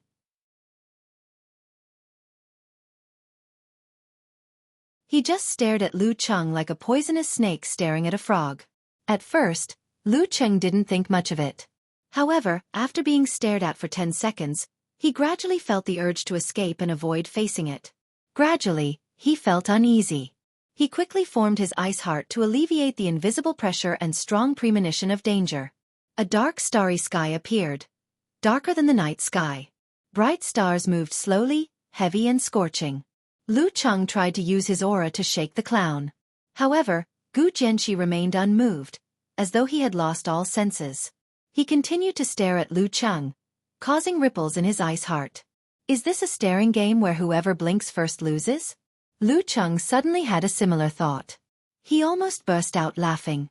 His ice heart regained its calmness and clarity. He didn't take the opportunity to form his 5 flames. This was because today's fighting style would be different from before. At this moment, the referee's voice reverberated throughout the arena. Begin! With a bang, Lu Cheng spun on his heel and twisted his waist. Suddenly, a snowstorm enveloped the surroundings. In the white gale, he moved quickly, constantly changing his position, as though he was fighting on the move. However, Gu Jianxi didn't move. He squinted his eyes and stood at his original spot.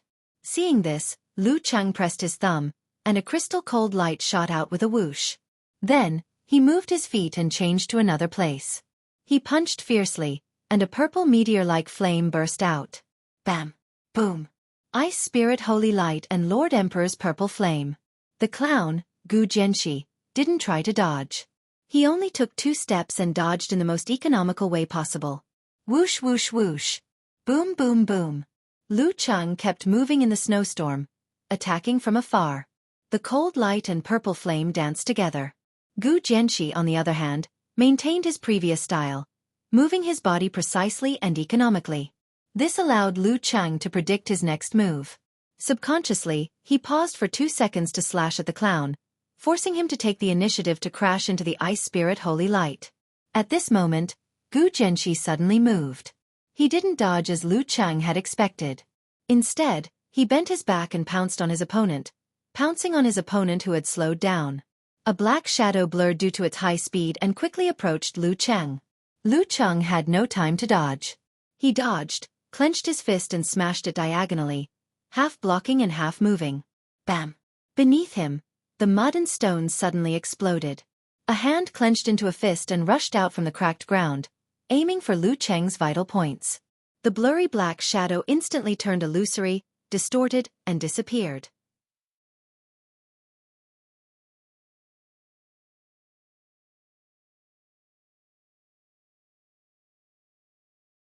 Chapter 645. Throughout the entire process, the split shadows created a strong murderous aura to attract Lu Cheng's senses. Gu Jianxi, who had sneaked into the ground at some point in time, concealed his aura, spirit, and other senses, as though he had turned into a real rock. Only at the moment of the surprise attack did he erupt with an earth-shattering explosion. He had put in so much effort just to hide from Lu Cheng's ability to foresee danger. However, Gu Jianxi had underestimated the uniqueness of cultivation. Other than being countered by Gu Hui's Dharma access from cultivation once, Lu Cheng had never failed. After his third awakening and making the Great Leap, he even had a hint of the cicada senses before the autumn wind, from the realm of martial arts, the realm of the mighty prowess. The clown's concealment of his aura was excellent. Coupled with the external soul of the dead technique to confuse others, it was indeed perfect. However, the unusual slight vibrations on the ground still alerted Lu Cheng. As he clenched his fist and smashed diagonally, he took the opportunity to take a step forward, narrowly avoiding his vital organs.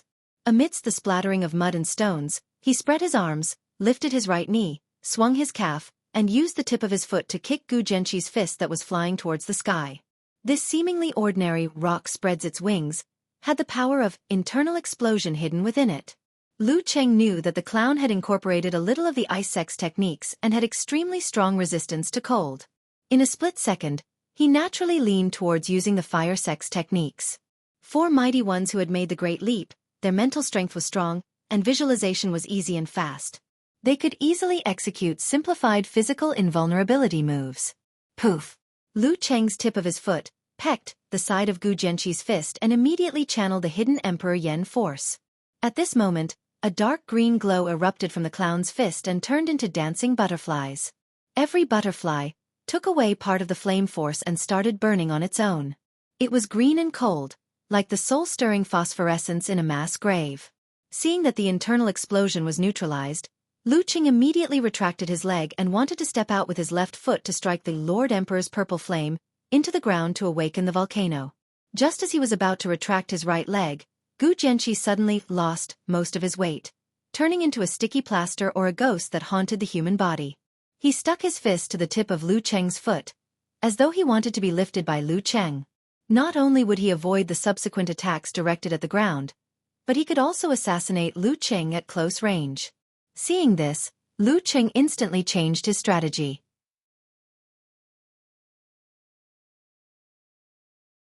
While he was retracting his right leg, his body was already in the air, and his left leg kicked out continuously. In that instant, Gu Jianxi suddenly retracted his exposed arm. Blurry shadows that resembled evil spirits surged out from the cracks in the ground and crashed into Lu Cheng one after another. Rumble! The Emperor Yen force gathered in Lu Cheng's left leg exploded. Crimson, white, and purple flames rolled out and swept across, melting many of the ghosts. However, there was an endless stream of evil spirits. Lu Cheng, who was struggling to move in midair, looked like he was about to lose his defensive line and become a live target. His expression didn't change. His outstretched hands hung down naturally, forming a seal in front of him.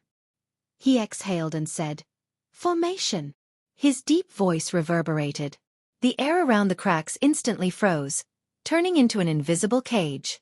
The evil spirits were sealed underground, unable to break free for a while. Bam! Beside Lu Cheng, mud and rock splattered. A black shadow soared into the sky. It was none other than the clown, Gu Jianxi. His eyes were dark green. He didn't clench his right hand to punch, slap, or chop. Instead, he used his middle finger as the tip of a sword and stabbed at Lu Cheng's ribs. His fingernails glowed green, and his skin was grayish-white. At this moment, Lu Cheng's feet had yet to touch the ground, and his hands had just formed a seal. His momentum was exhausted. He couldn't dodge or block. Gu Jianxi didn't place all his hopes on blinding Lu Cheng's sense of danger. He used the techniques of Undead Will Not Die and 100 Ghosts Parade to create this perfect opportunity to deliver a fatal blow. The third move of the death sect, Yama's invitation. Lu Cheng was very clear that when facing the physical invulnerability moves of the death sect, it was best not to have the thought of exchanging injuries for victory. Once he failed to block the move, he would be hit by the unguarded body. Even if it wasn't a vital point, it would still affect his vital points. Under normal circumstances, even if his arms or legs were broken, with the physical invulnerability mighty one's control over his body, even if they couldn't regrow them, as long as they pressed the missing part back to its original position in time, they would still be able to heal without any repercussions. As for minor injuries like a hole in the stomach or a collapsed shoulder, they would be treated as normal. However, when facing a martial artist who practiced the unique skills of the death sect, such minor injuries could still be fatal. At this critical juncture, Lu Cheng's hands, which were forming the seal, changed naturally. The seal script in his mind reappeared. He aimed at Gu Jianxi and spoke in a dignified but deep voice. Army. This was the complete army formula. It was 2 to 3 times stronger than the simplified version that only relied on the stimulation of qi and blood. The murderous aura surged into the sky as thousands of sharp points converged. The cold and merciless arrows shot towards Gu Jianxi's body, making him feel as though he was in a desperate situation and was ambushed from all sides. As a martial artist who had walked out from a mountain of corpses and a sea of blood, the clown's attack only paused for a moment before he got rid of the influence. Such a scene wasn't only seen in illusions, he had also experienced it in reality. However, Lu Cheng seized the opportunity and detonated a small amount of Emperor Yen force. His body was like a rocket that was launched twice. He moved horizontally by 1 foot in the air and landed on the ground. Without giving Gu Jianxi any time to adjust his attack, he changed the seal with his hands again. He exhaled deeply and said, "All right." He landed mysteriously and connected heaven and earth. With a tap of his heel, Lu Cheng flew backwards at a speed so fast that his afterimages could be seen. He didn't take the opportunity to counterattack. Instead, he took the opportunity to widen the distance between them. This was because the death sect martial artists had to pay a certain price for their terrifying attacks. They were weaker in endurance battles. Seeing Lu Cheng closing in and quickly shrinking, Gu Jianxi's eyes remained cold. He raised his left hand, bent his fingers, and knocked heavily towards the void in front of him with his joints as though he was knocking on a door. Dong! Lu Cheng, who was retreating rapidly, felt his ice heart being hit by an invisible hammer. It shattered into pieces and surged violently. A strong sense of fear emerged. His body trembled slightly and stiffened. The first move of the death sect, Midnight Ghost knocks on the door. This move was executed smoothly by Gu Jianxi and didn't require much preparation. Furthermore, he had referenced the unique skills of the ice sect and made targeted improvements to counter the enemy heart freezing move. Fear was like a tidal wave, crazily slapping at Lu Cheng's will. However, he had been through a lot and managed to hold on.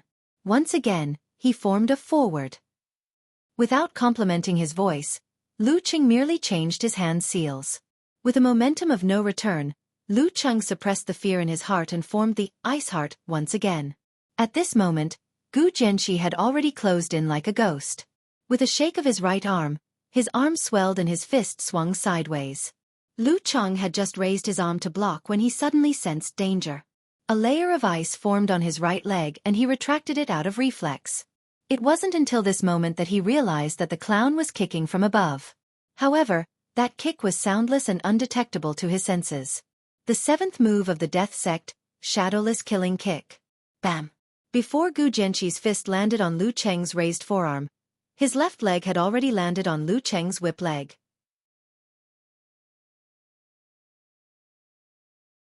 The thick layer of ice shattered instantly, turning into grayish-white powder that dissipated into the air.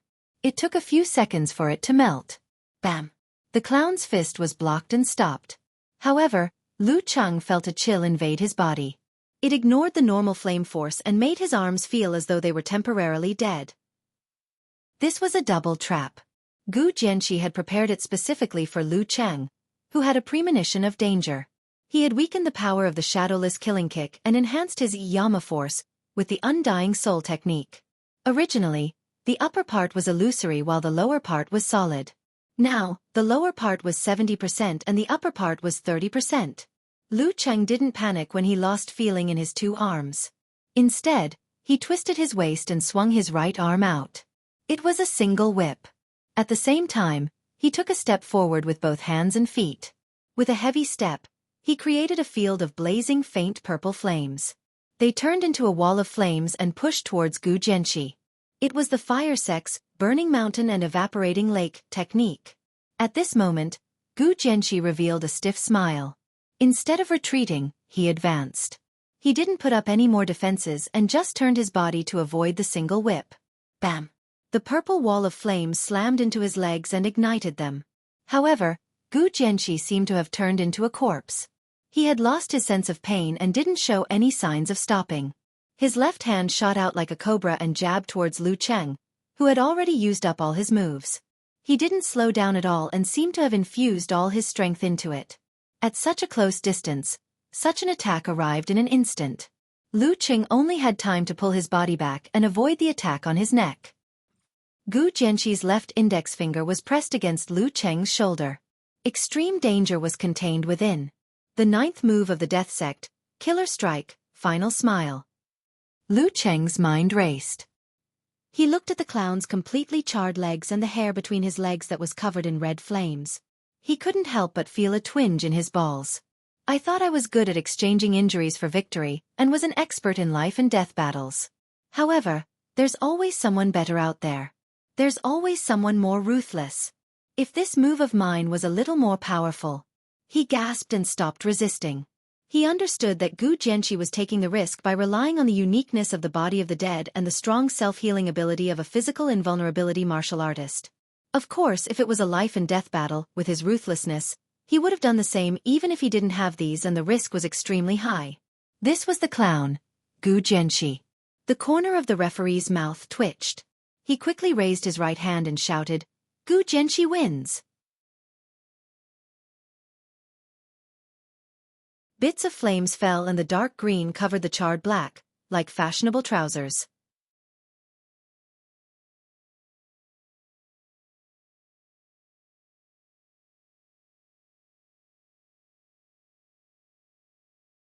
Chapter 646. Hearing the referee's announcement, Lu Cheng calmed his emotions and bowed. He turned and walked towards the entrance of the changing room at the edge of the stadium. He seemed to hear the sighs from across the mountains and rivers. Cuckoo, Yan Shaoling and Brahman must be very disappointed, even more so than me. Entering the aisle, Lu Cheng took his phone from Amen. Just as he turned on the light, he saw Yan Zheka's message. The girl said, the clown is really giving it his all. Yeah, I didn't expect this. He's treating the arena battle like a life and death battle. Lu Cheng sighed. He knew Gu Jianxi's fighting style very well, but he didn't expect him to be so aggressive after just a few rounds. He was ruthless to his opponent and even more ruthless to himself. Martial artists who practiced the unique skills of the death sect did have the weakness of not being able to last long. But the problem was that they had only fought for a short while. The clown was still far from his limit. He didn't have to risk his life like this. This was more of a life and death battle than a life and death battle. As for the safety of both parties, the referee wandering around the edge was only the host and witness. He wasn't in charge of such matters. It was all up to the judgment of the physical invulnerability mighty ones. In popular words, as a physical invulnerability mighty one, don't you know if you can block the opponent's attack and what kind of damage you will suffer? As for accidents caused by not being able to hold back, it was very rare for a physical invulnerability mighty ones. Even if it did happen, there was a high probability that the opponent would only be seriously injured and not killed. If someone deliberately made a mistake, there would be video evidence. Once confirmed, they would be the enemy of the entire world. Yan Zheka followed with a sighing emoji. The clown's fans are resenting you. Resenting me for what? I didn't deliberately burn him down there. He was the one who ran into me. Lu Cheng replied, annoyed and amused at the same time. Yan Zheka laughed until tears came out. They resent you for not holding on long enough. If you had held on for a few more rounds, the clown would definitely have exposed himself. Lu Cheng laughed and couldn't help but shake his head. His mood was inexplicably better. The depression from losing the match had dissipated. If there were miracles every time, it wouldn't be a miracle. Being able to enter the top 16 while surrounded by first pin and titled mighty ones was enough. Of course, This is only a temporary satisfaction. Wait until next year, I will take a step further. As for the King competition in December and the Superclass competition in early January, I won't participate in them. I'll leave more time to learn all the physical invulnerability chapters and solve all the problems I found in the Master Battle. Reinvigorated, Lu Qing sat on the sofa and watched the upcoming showdown between the strongest while chatting with Ku, who was on her way to the campus of Connecticut University. Halfway through, he switched to the group chat and tagged Peng Layun and the others. It's time to consider what to eat. You adjusted so quickly. And Chao Yang seemed to have been paying attention to this all along. Soon, he sighed with emotion. Against an opponent like the clown, the chances of the weak defeating the strong is very slim. But if the gap between the two sides isn't too big, then it's possible to set up a trap for the clown's desperate fighting style. Peng Layun discussed the battle earlier with great interest. Yes, those who are good at swimming will drown, and those who are good at riding will fall. The strongest and most commonly used method is often the source of failure. Ranli replied in a genteel manner. In the end, she added, my master just used the clown as a case study to educate me. After discussing for a while, Lu Cheng saw the food pictures that Little Fairy had deliberately sent. He quickly emphasized in the group chat, shouldn't the focus of our discussion be what to eat? I know a food blogger who lives in Juku. Let me ask her. Peng Layun seemed to have just remembered that there was a serious matter. You know a food blogger? Priest, which part of you looks like a foodie? Are you having an affair? Lu Cheng asked in surprise. Peng Layun answered seriously, back then, when I was browsing Weibo, I suddenly thought of some problems. I wasn't paying attention, so my hand slipped and I followed her. I wanted to unfollow her immediately, but she sent me a private message excitedly, saying that she likes martial arts very much and has been following me all this time. I was too embarrassed to unfollow her. Later, we would chat for a bit and share our Weibo posts. You don't have to say any more. An explanation is a cover-up, and a cover-up is the truth. Lu Cheng teased Peng Layun with an evil smile. I really don't. I don't know her that well. Peng Layun quickly replied and seriously emphasized. TSK, Priest is still an innocent little boy. When it comes to this kind of topic, the veteran would either change the topic and not dwell on it, or joke with himself. Basically, he wouldn't explain seriously. Amidst his teasing, Lu Qing wisely stopped the topic and tagged in Chaoyang instead. Hipster, when is your flight? Tomorrow morning. And Chaoyang posted a screenshot of his flight ticket. Then let's set it for tomorrow night. Lu Cheng made the final decision. At this time, Peng Layun received a suggestion and relayed it. She said that the high autumn crab is fat, and now is the time to eat crabs. The spicy crab in Juku has a unique flavor that is different from other places. It's pretty good. She recommends fresh taste. Sure, I'm fine with it.